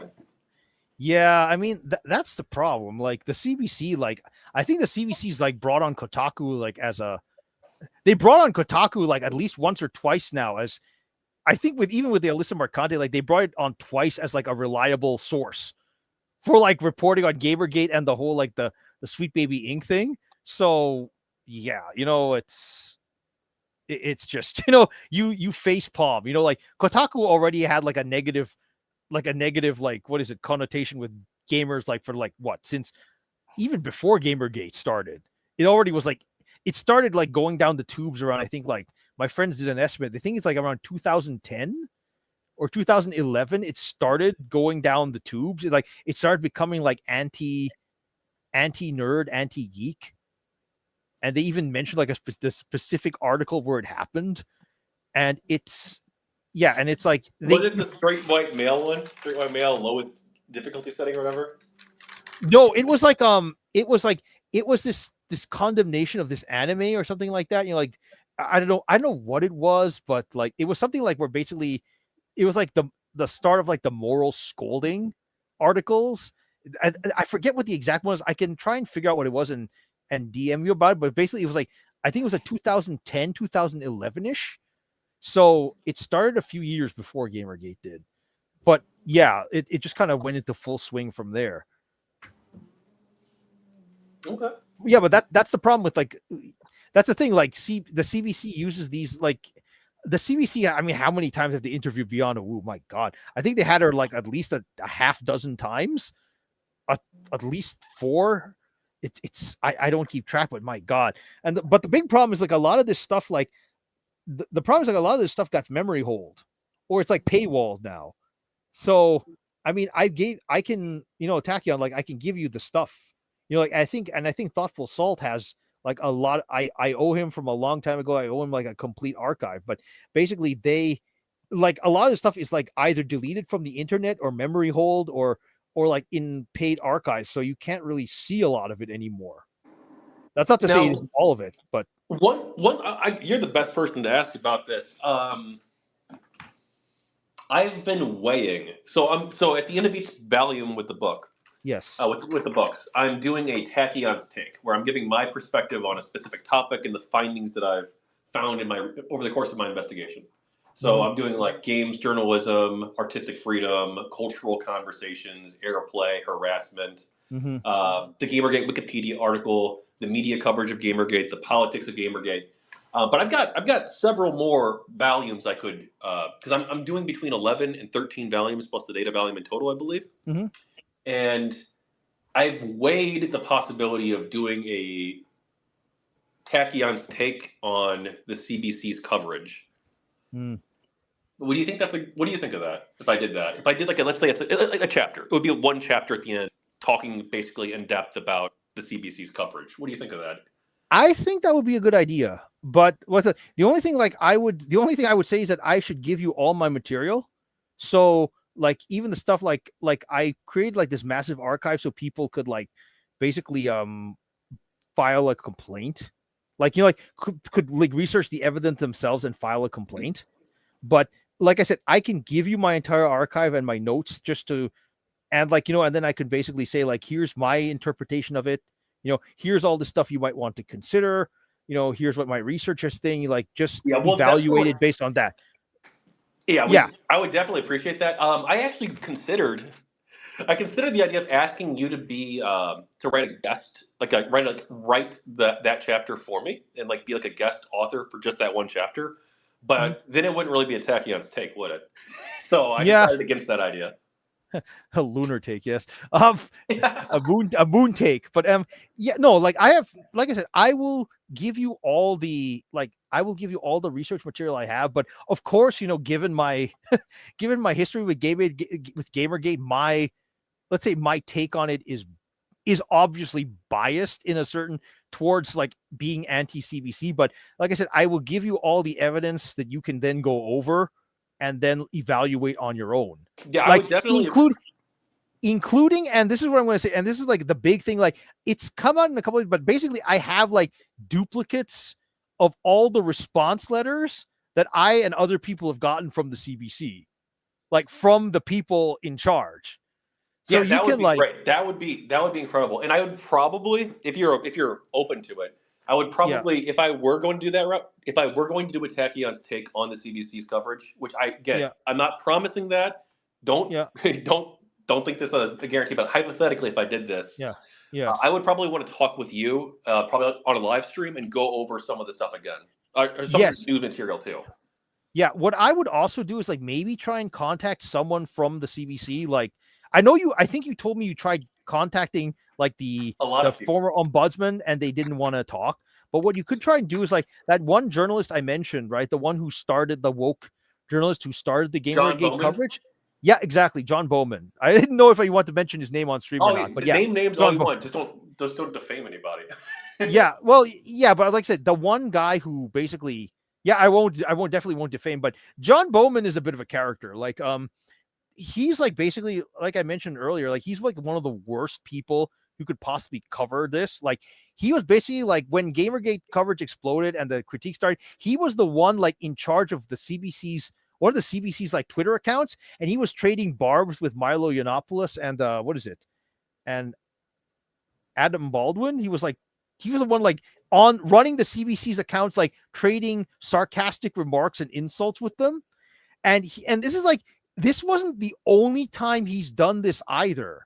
Like, there's been at least one or two other instances where he's done something similar. Like, there was this thing where like I think like the CBC government, like the Trudeau government was accused of spending this ridiculous amount. I'm a bit blanking on the details, so bear with me. But basically, the CBC's government was like accused of spending a lot of money on like the renovations of an office, right? It was basically like a lot of taxpayer money that was spent, right? And then I think someone mentioned that, like, shouldn't this merit more coverage and just like a brief mention? And then Bowman was like writing back, well, this is like, this is like all, like it was mentioned. It's like, this is sufficient, right? And then I think he was trying to downplay it and accusing like the conservatives of lying about it. And then one of our representatives argued with him and posted receipts on Twitter. And he was still arguing with them. And then at some point, it's like someone, like the adults in the room stepped in and it's like, this does not meet our usual coverage of, the CBC's usual coverage, and they left a message like that. And they basically like, he was basically had like the Twitter like yanked from him at some point when he was arguing with like one of our representatives online. So it's like, he's totally ideologically like compromised.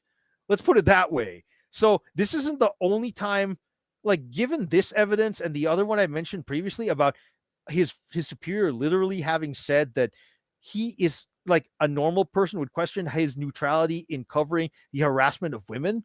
I would say like maybe talk to that particular boss of his, because I think that boss left CBC but is back there now. So you might be able to get something. You might be able to get something from him. Maybe you can Yeah, I mean, I'm open to talking to more people at the CBC, and obviously I'm going to reach out to them for comment, and anyone I'm going to try to, right? Anyone who's discussed it, in a negative way, I'm going to try and get their. You could do you should interview the people who made that documentary Gamergate and the alt-right. Like the one where they basically had Anita Sarkeesian in the introduction and they superimposed mentions of Gamergate with a speech given by like that, what's his name? That guy, what's up? That right winger, that white nationalist, Richard, what's his name? Richard Spencer. Yeah. They basically had like the Richard Spencer speech built into the introduction. But I don't think I'm going to make a whole lot of progress with the CBC people, and the reason I say this is because for this book, actually, I've reached out to probably like a dozen of them, and one of them actually talked with me on background, and that was interesting. I'm not going to reveal who it was. It was an anonymous conversation. And then one of them agreed to be interviewed. You know about Lauren O'Neill? Yes. Yeah. So she actually was going to be interviewed, and then she backed out. She says her memory from that time period is not that good, so she doesn't remember anything.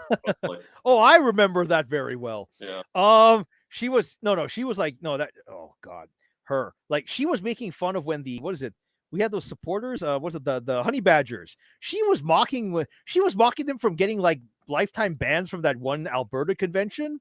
Oh, Calgary, they were like, yeah. She was making fun of them and cheering that on. Like or she was definitely not like pro free speech. I can tell you that much. Well, she says she identifies as neutral on GamerGate. Make of that. No. I can tell you that like I have all her tweets. I searched her account like before, like when I was doing that. You can find all her tweets on GamerGate. I think like there's like something like 25 or 30 of them, and maybe, to be generous, maybe 2/3 of them, like maybe a third of them to a quarter of them could be considered neutral. You know, the rest are like all biased in my opinion, but like that's my own personal view of the subject. So and yeah, but and like obviously, I don't.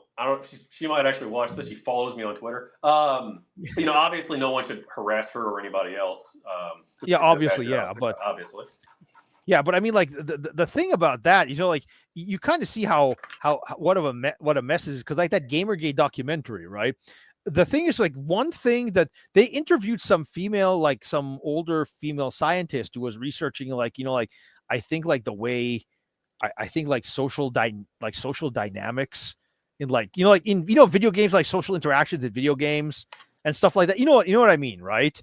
Like like chat, like lobbies and things like that, and like in the usual stuff about what is it, the stuff about like toxic interactions in video games. You know what I mean, right? And the funny thing is, like, I looked up her name later and I found out that she's Anita Sarkeesian's thesis supervisor. So that was like, wait, who is? What? No, the woman, I can't remember her name right now, but basically the woman they interviewed about like like toxic social interactions, Catherine like Cross. the history of gaming. You're talking about Catherine Cross? I don't think. Let me find. She worked for Feminist Frequency as a secretary, I believe. Oh no! It wasn't Catherine Cross. Okay. It was no. It was she was Anita Sarkeesian's thesis supervisor. So that was an interesting thing. It kind of gives you an idea of how to. It gives you an idea of like the kind of like people they like, how biased the selection sample was. Let's say for the people they were interviewing, Well, that they ran with you told me about this. I didn't even know about this, but they actually interviewed Jennifer Daw and Jenny Barrage, two people who supported GamerGate, yes. One of whom is a game developer, and then they refused to air those. And Bowman later said that they didn't air them because his editors told him not to, right? Yeah. That was like, if I remember correctly, like what's his name? What's it called? Yeah, that was like, that's what happened. Like, I think his producer, like, he tried to air the interview with with Jennifer Daw, and what happened was that he wanted to do a story on it, like a follow-up, but his producer or something said like it wasn't noteworthy, or like didn't want to go with it. And yeah, his treatment, like, that's one of those things that you should really like. I would be very interested in your evaluating Bowman's demeanor in those interviews, because like you can see how his mindset deteriorated, in my opinion, between it. Because with Jennifer Daw, he kind of like, he was trying to be semi-neutral, right? Like he did take a few jabs, like at GamerGate, but you could see he was kind of trying to maintain some level of professionalism and neutrality. But by the time he got to interviewing Jennifer Barrage, like, he was like openly hostile towards her. And he was like he was basically trying to like, what is it? He was putting his thumbs on the scale by trying to discredit a statement she made about Brianna Wu by publicly accusing her of being a liar. Oh, I do recall that. I did watch these interviews after you sent them to me, but this was like 9 months ago or whatever. So like, yeah, but no, but it's like he was like openly hostile towards her, and unfortunately, I don't have an archive of it, but I do have a screenshot of him publicly calling her out and basically forcing an apology out of her. So basically, what happened was that, I think, like, how do I put it? Like, it was a kind of like I would say it was an honest mistake on her part. Like, I think like Jenny Barrage made a comment, something along the lines of, well, like, what was it? Brianna Wu used a picture of an autistic child to like, to make that anti-GamerGate meme. The one that she got like spammed for, right? I don't actually know the specific story, but if you want to send me the sources on this too, okay. Well, okay. Here's the basic thing. Like, this is one of the roots of like Brianna Wu's harassment accusations, right? What she did is she tried to make, like, she took this picture of this like screaming this Asian child who was screaming like with his hands on his head, right? And she basically tried to make it an anti-GamerGate meme out of it. But then like the GamerGaters found it, like, or like someone sent it to her and she tried to like someone sent it to her, and then she tried to make it her own. Like, like she tried to run with one of her with one of her contributors did, and tried to make like an anti-Gamergate meme out of it, except that when Gamergates found out about it, it completely backfired because they spammed, like they did like a bunch of anti-wokeness things mocking her, and she called that harassment, even though she's the one who like threw the stone, right? And what happened? Was this before she created the Bro Lols account or no? I think this was after, but I'm not clear. I'd have to go back and check. But I thought that was her entrance into the conversation. Oh no, you know what? Lol, right? No, it wasn't. Like, this is something I was actually surprised to find out. I checked the Twitter logs like back in the day when this was a lot easier to do. And what happened was like she was like the first one to jump on this. She tried to start beef with Gamergate, I think, within 24 to 48 hours after the hashtag was coined. And it was close to a panel at a convention. And she said, I am totally going to mention Gamergate in the panel. And I found the panel, and it got close to it, but she never actually mentioned it. But she was trying to grift on Gamergate like within, like I said, 48 to 72 hours. She was trying. Go ahead. I would, if you have that evidence, I'd be interested in seeing it for sure. Definitely. I thought the Bro Lols thing was, but I know that she also did an interview. Actually, that's not really related to Gamergate because she doesn't mention GG in it. But I know she did an interview too, where she just before Gamergate, and where she talked about how she was like a victim of a horrible harassment campaign, but she didn't blame any specific individuals or groups. And then, but the media didn't run with that though. Really, outside of that podcast, I don't think it really got anything. I don't know. Maybe that's why she decided to do the Gamergate route instead, because like then it's a hot topic and you're accusing a specific group. I don't know. Yeah, but no, like I can 100% tell you that the earliest point she tried to insert himself into Gamergate, like I said, was within 48 to 72 hours of it starting. So, but that's the thing. Like if I ever write that book on the CBC, I'm probably gonna like have to like expand the circle a bit, because there's like a lot of the BS like justifications they gave for not covering Gamergate properly is stuff that they've actually pulled on other people complaining about them. Like, I mean, for example, like, they basically like, I think one of their arguments was like, one of them, like, that's like at least a recurring argument, or is at least used twice, is like balanced coverage does not necessarily mean giving both sides equal time. And I'm kind of like, it kind of is, if you're being an honest journalist, it kind of should be, shouldn't it? But they've used this before, and someone else called them out on it. And it was like, it's stuff like that. But since we talk like on DM, I will send you that definitely. Like I will send you like the earliest possible tweet I can find on the Brianna Wu made. Okay. I see we've got Mark here. Mark is also a person that I've interviewed, the board owner of V and founder of 8chan Moe. So glad to see you here, Mark. If anyone has any questions, by the way, we're probably going to be wrapping it up within the next 30 minutes. If that's cool. And if you have any questions, now is the time to submit them. Yep. Or submit your requests now. And I appreciate everybody watching and backing the Kickstarter, GamerGateBook.com, or the People of GamerGate on Kickstarter. I really appreciate it. We're 67% today, so we went up 1 percentage point in today. All right, but we need to do better than that. We need to get it down. We got $4,033 of the $6,000 goal raised. So if you want to see this project come to fruition, definitely, please back the project and secure your copies of these beautiful hardcover books, or digital if you prefer digital, or in Canada, because I don't do international shipping. Sorry. I wanted to. I looked into it, but the costs were really expensive, and it was really difficult to get like really accurate shipping rates for various countries. And the way Kickstarter works is you have to individually find out how much the shipping is going to cost for every country. And I was not interested in doing that. I looked at a few of them, UK, and I don't think Canada too, and a couple others. The ones I thought would have a lot of people interested. But it's just the cost is so high, I can't realistically do it. So I do apologize. But you will send to Canada though, right? Or not? No, only the U.S. Oh, well, I'll have to figure out something then with you. But But I do have digital though. You can get the digital copies.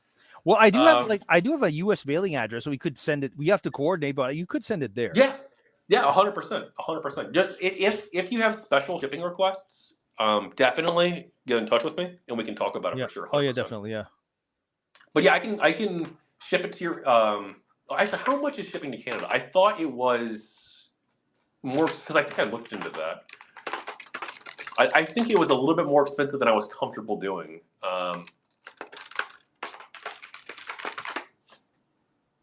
think it was because in the U.S., the government has this program called Media Mail.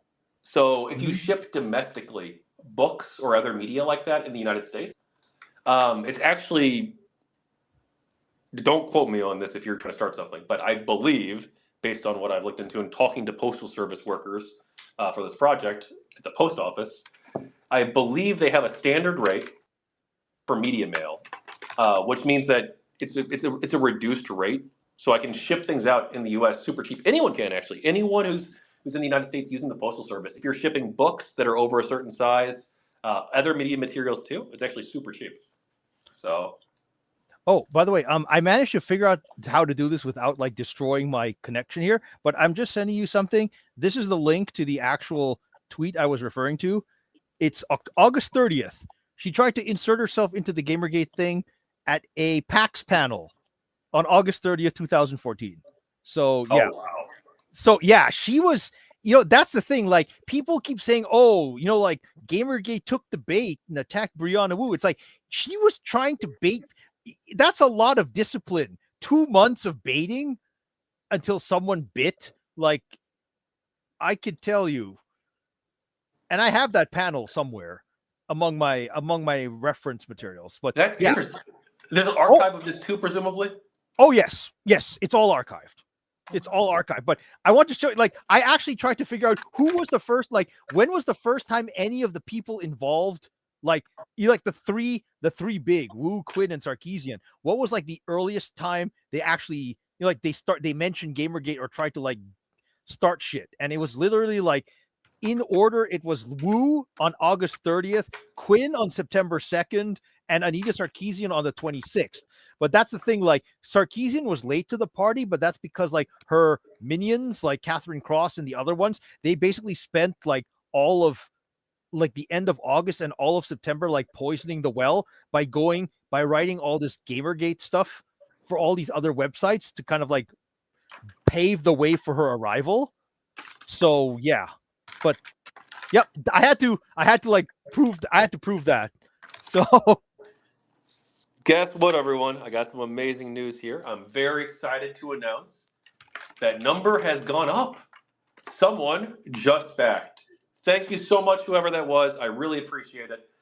Really, I want to get this over the finish line. The project's important to me. I know it's important to a lot of people in the community and in the world to correct the record on this. So I do appreciate your support. Thank you so much. Yes, thank you for donating. And hey, Ernesto, how's it going? Not donating. You're getting a product. Yes. Well, technically you can donate too, because they do offer the option of make a pledge without a reward. But yeah, thank you. Cool. Well, Lunar, we've got. What do you want to talk about? What's on your mind? Well, not much. I was just here to answer questions and maybe like it seems like I took a decent chunk by basically explaining how my job works. Like I said, honestly, like the only thing I can suggest, like, not to sound too propagandist here, but I think like I'm sure you're all familiar with the phrase "the long march through the institutions," right? That communist thing where they basically said, like, I think the only way we're going to clean house in the video game industry is if we start our own long march. Like, get into the gaming industry. Like, if you have a genuine passion for it, like, don't go in because you want to, commit counter activism. You're gonna drive yourself insane. Just like, if you're genuinely interested, like, really be the change you want to see. If you can speak another language, if you can test games, get into the gaming industry, try and like network with other people and try and like fix it from within. Because I think, and that's the thing, like that's one, like I said, this is one problem I mentioned earlier today. It's like a lot of GamerGate people don't really completely realize how localization works. Like I said, like I gave some examples earlier in this thing. Like there are certain things you just can't do. It's not like a free for all, like some people seem to think it is. There are rules, and they're like, there are like checks and balances to normally to prevent what the vocalizers are doing. Which is, like I said, I never can figure out how they did it. But yeah, it's like I said. Well, I find localization stuff interesting. I don't know a huge amount about it, but I know it's something I was really passionate about in the past. I don't play as many Japanese games now, so we got someone requesting. Mark, by the way, Lunar, do you want me to publicly share that tweet that you sent me privately, or do you want to share that yourself, or just? Oh no, go right ahead. If you want to retweet it or do something, that's it. Like, but I figured like I wanted to kind of like that's kind of like why that started my audio problems earlier. I was trying to do that, but just to add one other thing that was an interesting wrinkle. I'm not sure if I think we mentioned this, right? But remember that guy who imitated Mr. Repzion? Oh, and he made the fake death threat. Yeah, exactly. The one that got to be Tachyon, yeah, the FDI. Like I don't know if I mentioned this to you, but like a couple of years ago, like maybe 2022, I can't remember. Like the person who supposedly did that contacted Mr. Repzion on some kind of like Proton Mail burner account and tried to take responsibility for that. Allegedly, I have no idea, but Mr. Repzion was like, "What the hell, man?" Like the guy who framed me just like tried to flex and take responsibility for that. We're like, what the heck? Though I have to admit though, like the one guy I really would like to find is that what's his name? That what is it called? SWAT Anon? So yeah, he claimed to be responsible for the airplay threat, correct?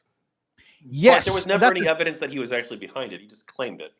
Right? Yeah. Well, that's the thing. Like that's the problem. Like this is something like this is the thing. Like the only evidence we have of that is from someone who was Zoe Quinn's right-hand woman and who screenshotted like something from the 8chan board, from the Infinite Chan boards, from someone who claimed to be SWAT-Anon, taking credit for it before it was deleted. Yeah, and we don't even know if that was SWAT-Anon necessarily. Oh wait, Mark.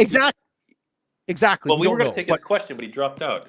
Oh no, please, Mark. Sorry for that. Please ask your question. I'm sorry about that. No, he's back now. All right, Mark, you're live.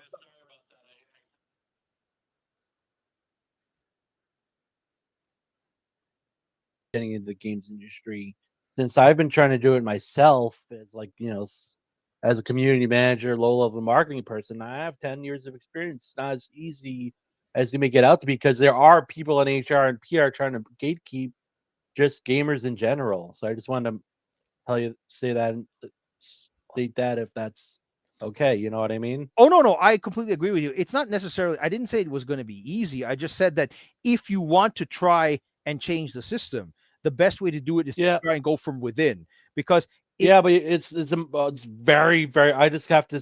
You're not. I think you're understating how hard it is. Speaking from personal experience, I've been trying to get in for 4 years now, and it's really, really tough, especially if you're targeting AAA or AA or something that's not like indie. Just getting a low-level marketing job is fucking impossible. And I don't know how some of these people get these jobs despite having not as much experience like someone like me who has 10 years of moderating and managing and all this other shit. You know what? If you really want to try, like, just as long as you don't keep it on the thing, I can send you like a list of, like, I could send you like a site with all the jobs on it. You can try applying.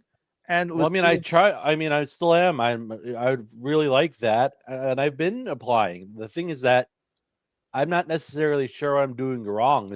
That's the weird thing. Yeah, I don't know. I just want, I'm not sure if it's a personal thing or if it's just that the industry is in a slump, but I figured it was important to note that the industry really isn't hiring right now, which is why I'm saying that if you're going into the games industry, make sure you have a backup plan, especially if you have a family or something like Yeah. that. Oh no, definitely. Because it's going to get really hard again. It's going to take a few years. It's not going to be just like snap, you're in the job. You really have to cover all your bases. And, No, I agree with that. No, I agree with you 100%. Like I said, my personal experience is different because I think localization testing usually has like a high turnover rate because like usually they try and find native speakers, and the native speakers are usually there for like a short-term thing. Like they're like, oh, like let's say it's like a like maybe it's some kids out of college or something like that. They're like, oh well, like I'm just gonna do this for like to earn some extra pocket money, and then travel before I go back to school, right? So there's like a high rotation rate for that in like let's say localization. There's some people who've been there for a while, obviously, but some people are not. So my view of how easy it might to get in might be biased by that. But I've definitely been trying to like, how do I put this? Not to give away too much company secrets, but let's put it this way: like the way the game industry is like, like imploding, right? At the moment, yes. right? Where a lot of people are basically like, let's say a lot of the superfluous staff are being like let go, right?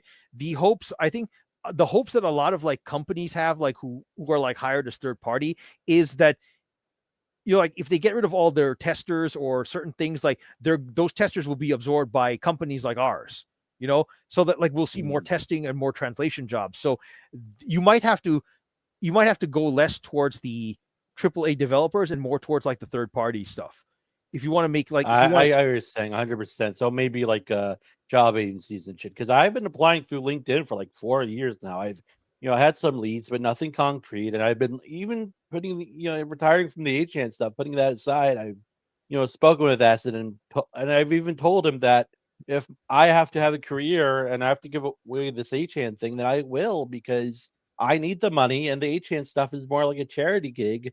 And obviously I'll work with him to have a good successor, but the fact of the matter is that I'm right now I have like 10 years of experience. Yeah, just some of it paid, some of it not, and it's very hard to get a job in the yeah, industry. well, And yeah, I'm not complaining. I'm just speaking from personal experience. I yeah, mean, yeah. Like I said, maybe it's different localization, but I was looking at someone that's called Bansama, who's going through a similar thing, and he works in localization, I assume. well, you can So maybe it's just just poke me, like I said, poke me via DMs and we'll see what we can arrange. Like, I can't promise anything, but like you can at least try. I mean, like like I said, oh yeah, yeah, 100%. like for example, like I said, the third party companies, right? Basically, they're thinking like that basically like the rest of the industry's loss is going to be their gain, in the sense like like all the stuff that can be outsourced will be like outsourced to them. And plus they're trying to like also expand slowly into other areas. Like this was one thing I was actually trying to, I felt really bad for Doki, like the VTuber Doki, right? So I was trying Yeah. to see if I could, like, they're just playing with the idea now of maybe starting to hire talent as like, like as a, like as kind of like promotional gigs. So I did pitch the idea, like, have you ever considered hiring VTubers? Like, because like that's like the in thing now. Like have someone like, like someone like to just do the promotions and things like that. I'm sure it could be like a lucrative deal, So I was trying to, like, had the suggestion been accepted, I was going to try and see if I could contact Doki and see if she were interested, because I felt really bad when I heard about that one. She was like that one opportunity I think she lost, like that she felt really down about. So I was like, maybe I can give her a second shot, but that's still, there's a lot of restructuring, and they're still waiting to see, like, because the collapse hasn't stopped yet. So we're going to That's see. true. Yes, Yeah. that's So true. it's like once they figure out what the future is going to look like, maybe, like maybe hiring VTubers as like, like, was it like influencers, or like, like as basically like as promoters, as professional promoters might be a good thing. We'll see. But because I know they are hiring some streamers, but they're only like the people I've seen. They're only San Francisco, very local, very like cliquey, blue hair, that kind of people. yeah, But it's interesting that you bring up VTubers, because and that's actually a very good idea. I'm surprised they haven't really gone in on that. I know Capcom of Japan brought in a set of VTubers, I think from Hololive, to market one of their games in Japan, but I'm sure you know about the controversy about the Drag Queens for America. Oh and, yeah, yeah, yeah, yeah, Each of yeah, for yeah. I remember Japan. that. Yeah, I remember Yeah, that. that's Yeah, it. Yeah, yeah. but it's interesting though because I think that would be a good idea for some companies to do that. But maybe you're right. Maybe I just have to look into third-party agencies instead of just I applying it to will, myself. And like I said, not to out myself too much here, but like I said, just poke me, via DMs. I'll try and send you in a general direction and see what I can do. But the thing is, like, just 100%, that'd be great. yeah, the thing is, like, the only catch is that they try and have people like. There is some remote work available, so that's the good thing, but generally they want you to use like their computers, and so you at the very least you have to be like in the general area where one of these companies is. So that means either going into the lion's den. Well, it depends. It's not always for everything. Like, for example, like as a translator, you don't have to be there, you know. So like, Of course, but like I wouldn't mind going like taking a flight for 3 days and coming back for like three, whatever it is, at least in the interim, like for the first 3 months. But that's something I could talk about with the potential employer because the issue is that I live in New York of all places, and there's not a lot of game companies in New York, so that might be a factor in play that I've thought yeah, about. yeah, the thing is like, But certain companies like. Wait, Mark, I'm sorry, you're in New York? I am in New York. Yes, I'm in New Jersey right now visiting family for a holiday. But yeah, I'm in New York Oh, normally. the reason I ask, there's actually is a pretty active game dev scene in New York City. I'm not a New York City local. I've only been to New York City, but I've got a friend who actually works in the gaming industry down there. In the scene, there's a couple different co-working spaces for sure where they have like people sharing like for indie devs. I don't know too much about like the AAA scene there, but there definitely is like a very Well, it very active doesn't have indie to be scene. AAA. It just has to be like a job that pays at least 2K a month to start, and then we could go up. You know, like a paid job sort of thing. You know what I Yeah. mean? Let me. Because I'm. Oh, Yeah, sorry. I'll tag somebody and suggest that you reach out to Yeah, them if you want to. yeah. I would love to. I would love to. Just because I've been like since I get fired from my old job during COVID. Then I quit, but ever since I left my job around COVID time due to like some creative differences with Jim, I've been looking for like a new sort of job where I could, like go not get away from the 8chan stuff. Well, if I have to, I will, but just find a new place in my career, so to speak. Okay. Yeah, You know what I'm saying? Like But do move, you? like because I mean I've tried some things with Niche Gamer. I worked with me and there with a friend worked with each other. It didn't work out because I don't know, my friend never got paid or whatever. yeah, the thing is like And yeah, I mean, like you might be asked to like. The thing is, like I said, I'm not trying to give out too much identifying information, but basically, my company keeps expanding its portfolio by absorbing other studios or purchasing them. So basically, there's a lot. There's like if you can get in, there's a lot of horizontal and vertical mobility possibilities. So the only thing is you have to actually work near it. Like it helps if you're near one of these, obviously near one of these studios in the first place. oh To yeah, get your 100%. full. The challenging thing though is this, a lot of them are in California or Seattle, so that's the Oh no, challenging no, no, thing. no! But My yeah, For my company, they're actually scattered all over the country, like ah, all over.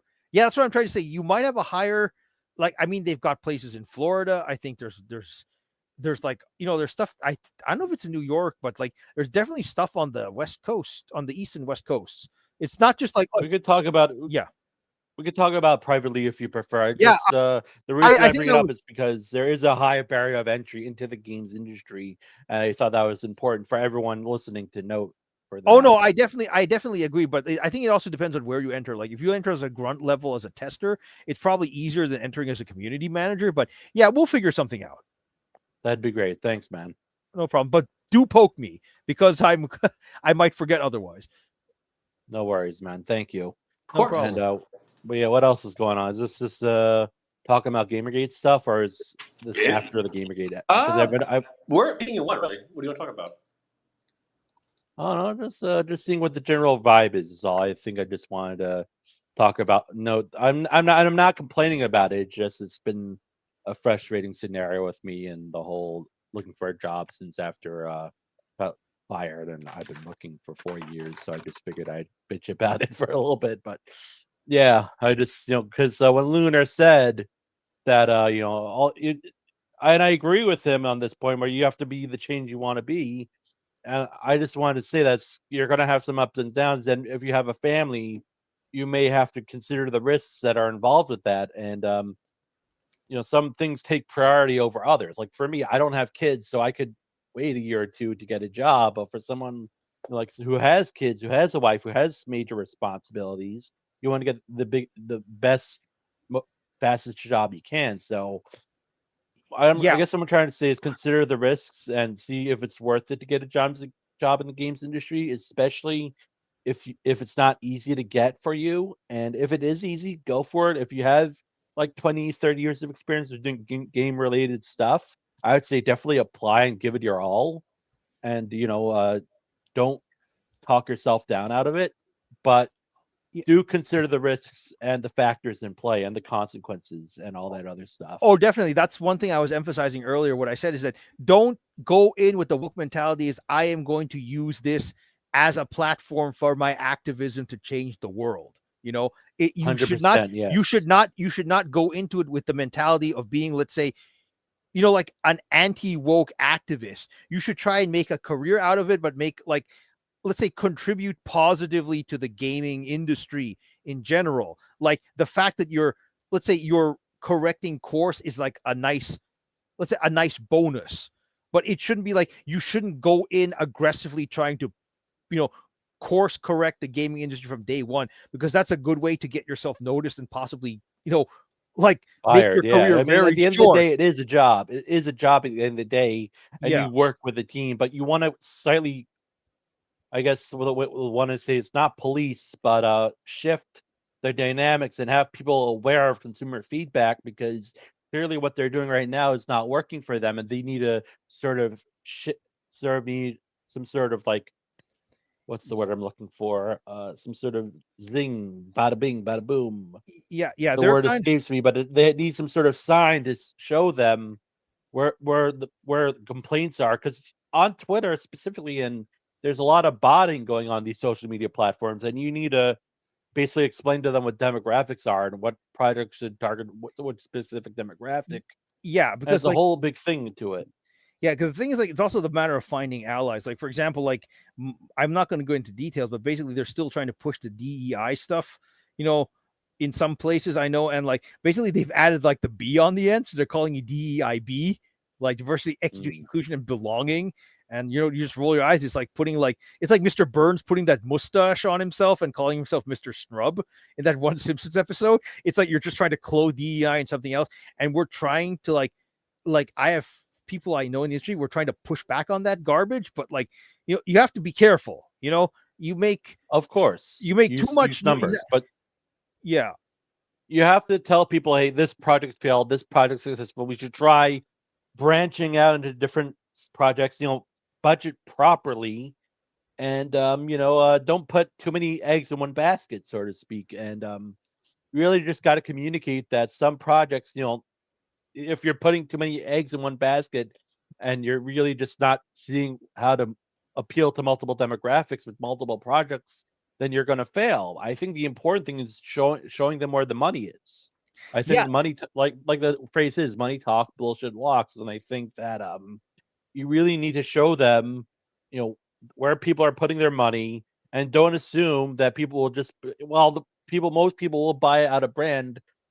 It's better to cater to certain demographics than others, and I think the DEI stuff is more of a hurtful brand, and you could just point that out by looking at the numbers of some grifters like Adiniman, whatever the fuck his name is. People, you could tell that there's legitimate concern from sort of like the GamerGate-esque sort of audience, and I think that hundreds of millions of people can't be, views or whatever, even though there's 50,000 views or whatever, likes or whatever on Twitter. Likes on Twitter don't really mean anything, and you should point out YouTube instead and see, hey, there's a lot of people on YouTube that are pretty pissed off about these hyper extremist policies, this political correctness, and maybe we should try something to make things less politically correct and try reaching into other markets.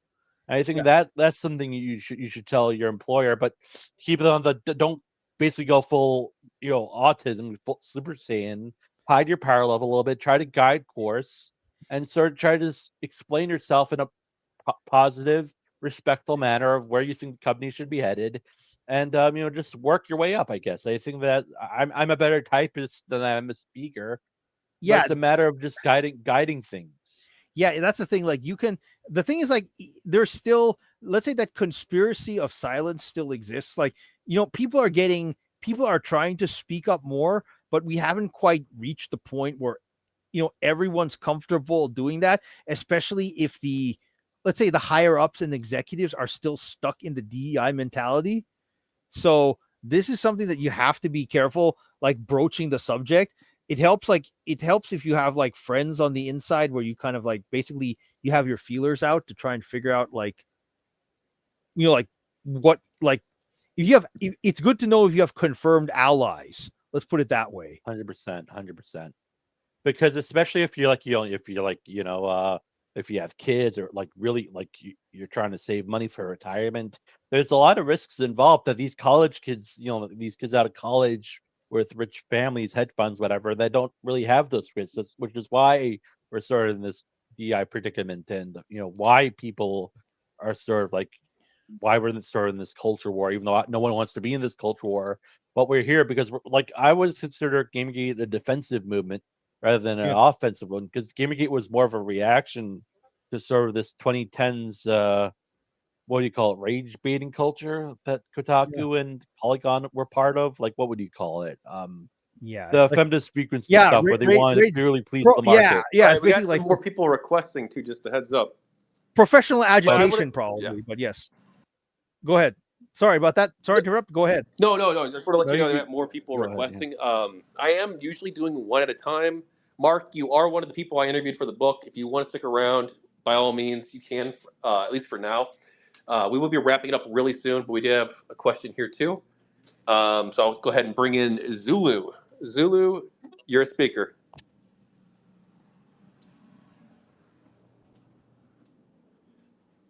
What do you got for us, Zulu?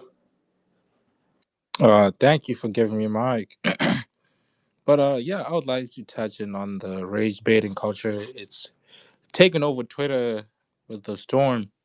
Like each and every day on your timeline, I'm pretty sure you see a certain tweet about, see, the race, gender, yeah, mainly race and gender. Or at least on my timeline, I always see it's like sort of like tweets that invoke attention from people.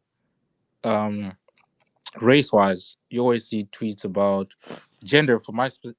I'll speak for myself as a black man. You always see tweets from black women targeting black men. These tweets always have like 8,000 plus of likes, like worth of likes. So this, yeah, it is taking over the 2010s crazily. That's all I wanted to touch on.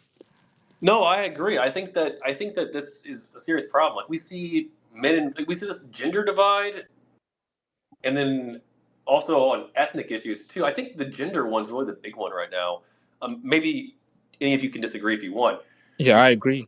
Yeah, it seems like there's like this divide between, or people on social media are trying to push a divide, or someone is. How much of this is bots? How much of it is the algorithm feeding people content that makes them angry on purpose? I don't know. Because it's like widespread. Like each and every day I log on, I see like those type of tweets. Yeah, if you, because I follow a bunch of people who are like red pill, not because I'm red pill myself, because I was debating them actually, kind of, not really. I started a very aborted red pill arc on my YouTube channel but it's every day you see all this content that's being amplified that is just encouraging people to be at each other's throats, and I don't know. I don't think it's good. I don't think people like this. I don't think people are happy because they see this. But I don't know what to do It's about terrible. it. Yeah, I don't know how we fix it. Yeah, but the problem is, like, I think the big problem here is that you have a bunch of people. It might be, let's say, it might be being amplified, but the problem is you have enough people of positions and influence and power to make it seem really big. That's the big problem. Like, you have there doesn't seem to be a gender studies course where, like, that's promote, like, there never doesn't seem to be a single university with a gender studies course that's promoting equality between men and women and understanding the sexes. It's always like pushing female empowerment, pushing misogyny, like pushing misandry, pushing men are pigs mentality. It doesn't. Wait, Lunar. How many gender studies courses have you taken? I've taken like what I'm saying is like the ones that at least are more like the ones that are like, let's say the ones that hear the most noise these days. I did take one a long time ago, but I'd be hard pressed to remember the details. But it does have like but it does have like a very, let's say it does, obviously has a very female centric bent, but there's also like kind of like exaggerating certain things. So you know what I mean? No, I took. No, this was 10 years ago. Not 10 years, like 5 years ago. I took a not gender studies, but it was gender communication. Yeah. And I passed the class. I actually did a report on Christina Hoff Sommers' book. Yeah, that's the nice. War on Boys, actually for the class, and I passed. He didn't hold it against me or anything. Which is good. I mean, they're not supposed to be biased, of course. They're supposed to. I'm surprised they let you do that. I'm surprised they let you do that. But maybe it's like what's up? Maybe it's just like the people who make the most noise that make it seem that way. But I will say I don't think everything taught in the class. I remember at the time there was, I think it was the pay gap. He was promoting that idea, or at least he was talking about it in the classroom. Yeah, that's the kind of stuff. I mean. I don't think that really. Yeah, that's actually accurate information. But for the most part, the class was pretty fine. But like there were definitely biases. But this wasn't gender studies. This was gender communication. So it was all about like how to communicate with each other. Ideally. Yes. All right, we got another question here from Rex Zoku Balls. All right, Rex Zoku Balls, you're live. What do you got for us? Yeah, so this thing about the classes that you're talking about. So I was in college back in 2012 to about 2017. And my first exposure to all of this, I remember it wasn't even a gender studies class, because at the time people looked at people who took gender studies classes and, like around 2013, 2014, around there, people were like, oh, those are just a bunch of, angry people. They're it's just a bunch of feminists. Nobody actually takes those courses except, the crazy women that you wouldn't be caught dead with at like a party or something like that. And I remember the first time I saw like, oh, they're really going to try and pull this shit, aren't I? It was actually a psychology class. The textbook talked about like violence in video games, and I went, well, and I wrote a report about that. I was like, well, video games don't cause violence. That's ridiculous. And I remember getting a D on that paper because the teacher cited sources from like a bunch of these government agencies and like a whole bunch of other stuff where like, yes, violent video games do cause violence and yada yada. And I remember that being the first time I was just like, oh, we're really going to try and push this. And it's not coming from like the Christian conservatives or anything. This is coming from like the uber liberal side. And then that's like when I saw Gamergate pop off, and it was all kind of just, my whole politics changed like overnight, because it was, it's stupid, but they went after my hobby. And it was like the one hobby of escapism. And I don't know. It was just well, you guys were talking about these classes, and that just resonated with me. It made me remember like all the way back in all those years ago. Yeah, 100%. Because go ahead. No, go ahead. Sorry, go ahead. No, 100%. Because a lot of the commie shit really started to happen in academia and the government, because and this is coming from a free market kind of guy. It's like, I think that a lot of this shit, a lot of these like fake studies and all this other stuff, a lot of it comes from like people who just want to police the free market and have their ideas.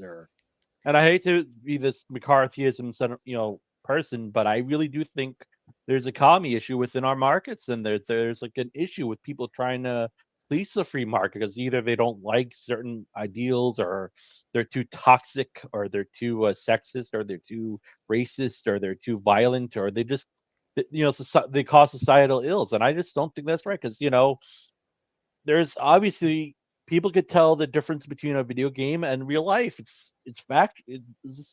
Because let's be honest here, none of us has killed anybody just because we killed people in a video game. It's common sense. But clearly there's some sort of agenda at play, some political agenda, and you could see that in 2010, 2011, when Anita started to come on the scene and started to dictate, say, hey, these games are sexist, they shouldn't be on the market. And I think a lot of people were negatively reacting to that and weren't really being, what's the word, represented properly, especially when it came to Japanese games, because as we all remember, there's a lot of anti-Japanese game sentiment Yeah, back in the day, and even today it's still pretty prominent. But well, I that think Yeah, no, yeah, guys, I'm so sorry, but I do want to wrap it up soon. I'm pretty hungry, and I got to get up early tomorrow, so I just want to kind of relax.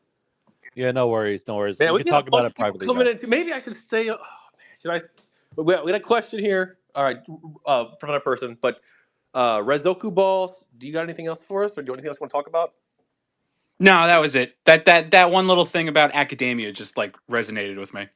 I'm debating if I should stay open, keep the space open because we got a bunch of Nah, people. man, we But can always set up another one another yeah, time. true. I mean, I'm doing like 6 more of these over the course of the next couple weeks. So yeah, but yeah, no worries, man. yeah, but okay. one thing I can say is that yeah, it's like they basically like the irony is, and I'm afraid that I'm afraid this is gonna get out and it's gonna give the opposite the wokies ideas. But basically, the whole thing boils down to something that someone figured out like almost 2,000 years ago. What's his name? Juvenal. The guy who like who's responsible like for coining Who Watches the Watchmen and stuff like that.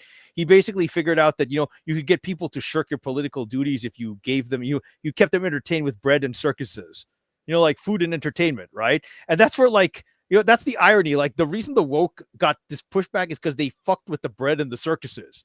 Like they fucked with the entertainment. They're trying to make you eat bugs. It's like they fucked with. Yeah, it's They fucked. insanity. All They right, so fucked. guys, They It's all fucked it's with. political we're correctness. gonna power through these questions super fast. We Yeah. got 2 people requesting. Rezoku, I'm gonna go ahead and remove speaker unless you got something else you want to say real quick. No, all All good. right, thank you, sir. Because I do got to go here. All right, so I'm gonna bring in Angry Ann on. You've been waiting first. I'll bring in Damien after that, and then we should be good unless there's a. We got more people. Okay, all right. Hey, Angry Ann on, you're live. What's up? Oh wait, I didn't think I'd be a speaker. My bad. Oh, you don't want to be a speaker? No, I've never actually been on one of the talks before where I could actually speak. So my bad. Oh, okay. Well, hey. I was just trying to mute. Actually, my bad. Do you know anything about GamerGate? Dude, I was part of GamerGate during 2014. So yes, I do know a little bit about it. Okay. Well, this space, I'm not sure if you know, but it's actually to promote the Kickstarter campaign that I'm running. I've interviewed Lunar Archivist here. I've interviewed Mark, and I've interviewed Porcelain Ships for the book. It's a multi-volume series of books. Okay. Have you been following the project at all? I've seen it through posts of other friends of mine, like Rezoku Balls over here. So I'm adjacent to it, but I haven't been following it too closely. But I've seen your stuff around. Okay. What do you think? Well, I mean, anything for the effort towards how would I put it?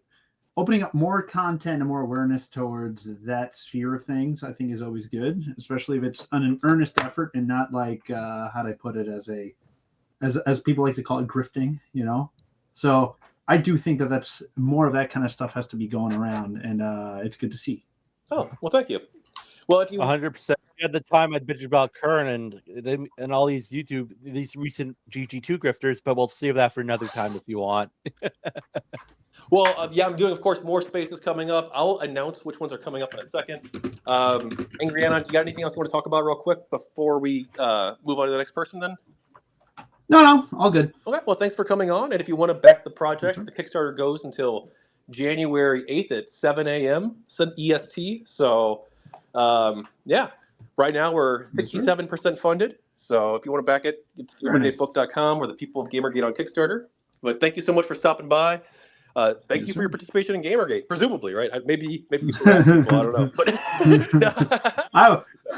I was just watching things happen, and it was fun. Actually, made a lot of good friends back then. Still talk to them today. Awesome. I'm glad to hear that. Well, you take care, my friend. I'm going to remove you as speaker, bring in Damien, and then I do got to go. Sir. All right, Damien, I'll bring you in. You're the last call in today.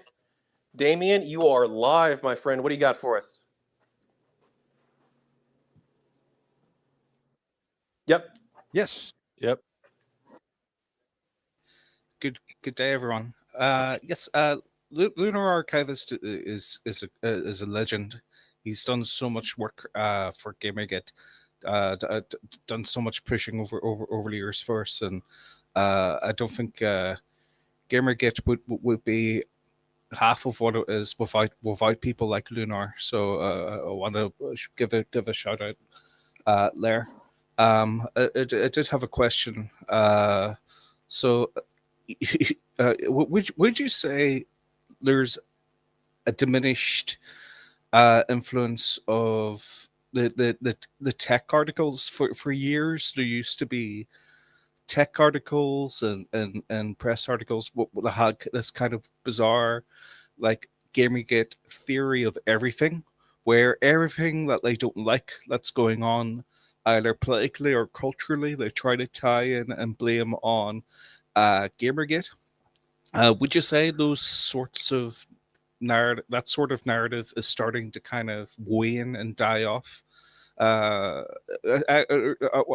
did a quick search on Twitter there. There's a Wired article, and it's only got like 12 likes.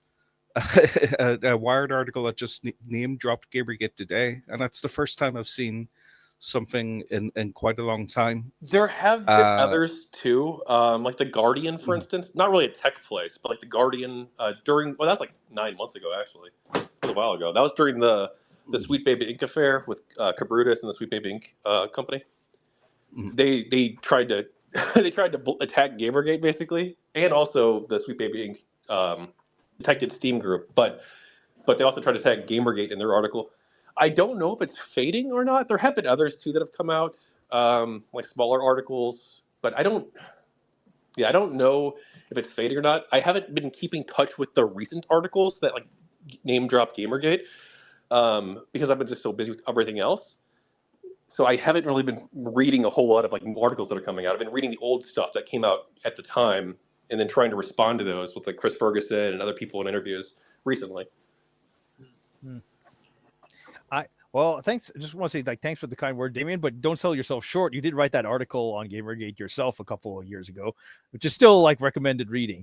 But I think, I think there's a bit of a divide, like, between how much the normies know about GamerGate, because one thing is like the people who are who are woke, like all the woke people seem to know what GamerGate is, or like what they purport it to be, and using their articles. But a lot of the normies, they just kind of throw it in there like everyone would know.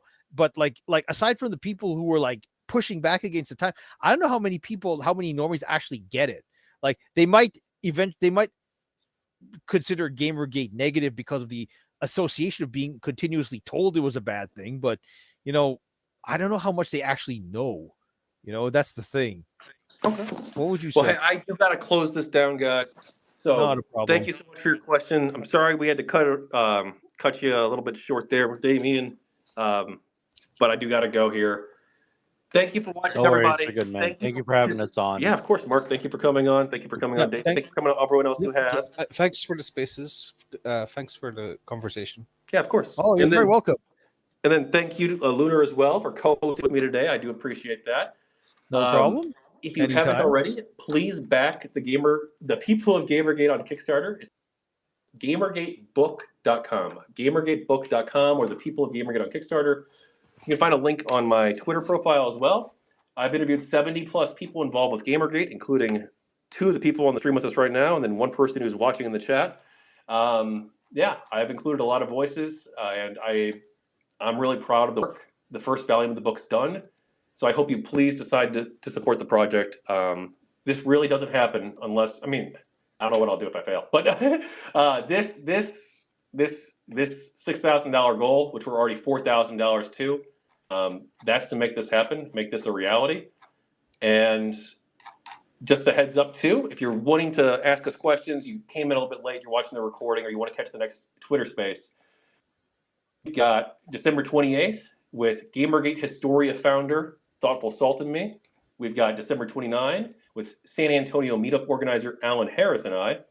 And December 30th with Kuku Ruyo, Hugo Award nominated artist, and I. Then on January 4th, you've got a space with Derek Smart and I. And supposedly we're setting one up with Eric Kane, but we don't have a date set just yet. So stay tuned for those. Thank you all for coming. Thank you again, Lunar. I appreciate it. No And problem. thank you all for watching. Please back the project. It really means a lot to me and to everyone in the community and everyone who believes in truth. Cool. Well, thank you so much. Oh, Lunar, you are my co-host. Do you have any closing thoughts real quick, or do you want to shout yourself out or any work you're working on? Like I said, I don't know when this is going to end up being released, but do keep an eye out for my second translation theory video. That is gonna, I am planning to release it in the next couple of months, and I'm going to be going over a lot of this stuff. Basically, I'm going to try and throw a grenade into the localization discussion by actually having like chunks of it translated in Japanese. So we're going to try and raise awareness, hopefully, on the Japanese side of things about how bad it is. Well, they've tried that before. I do believe, but I got to go. One. Yeah. No All problem. right, take care, Yeah, everyone. that's it. Lunar, if you want to host a space, actually, wait, hang on 1 second. I sent you a co-host invite in the beginning. Can you click on that and accept it? Hold on. Let me check. Co-host. I don't see one You here. click on your actually. name and see if it lets you become one or anything like that. It doesn't. It just says join a speaker directly. I don't think I get a choice there. Okay. Do you see it now? No. I'll try again. Hold on. Oh, well, we should probably just close it down. Never mind. All right. Yeah, it's all good. But if you want to host one after this on your own, we did have a lot of people watching actually. So thank you for your participation in GamerGate. Presumably, right? Maybe you harass people. I don't know. But I was just watching things happen, and it was fun. Actually, made a lot of good friends. Yeah, of course. Oh, you're very welcome. And then thank you, Lunar, as well, for co-hosting with me today. I do appreciate that. No problem. If you Anytime. haven't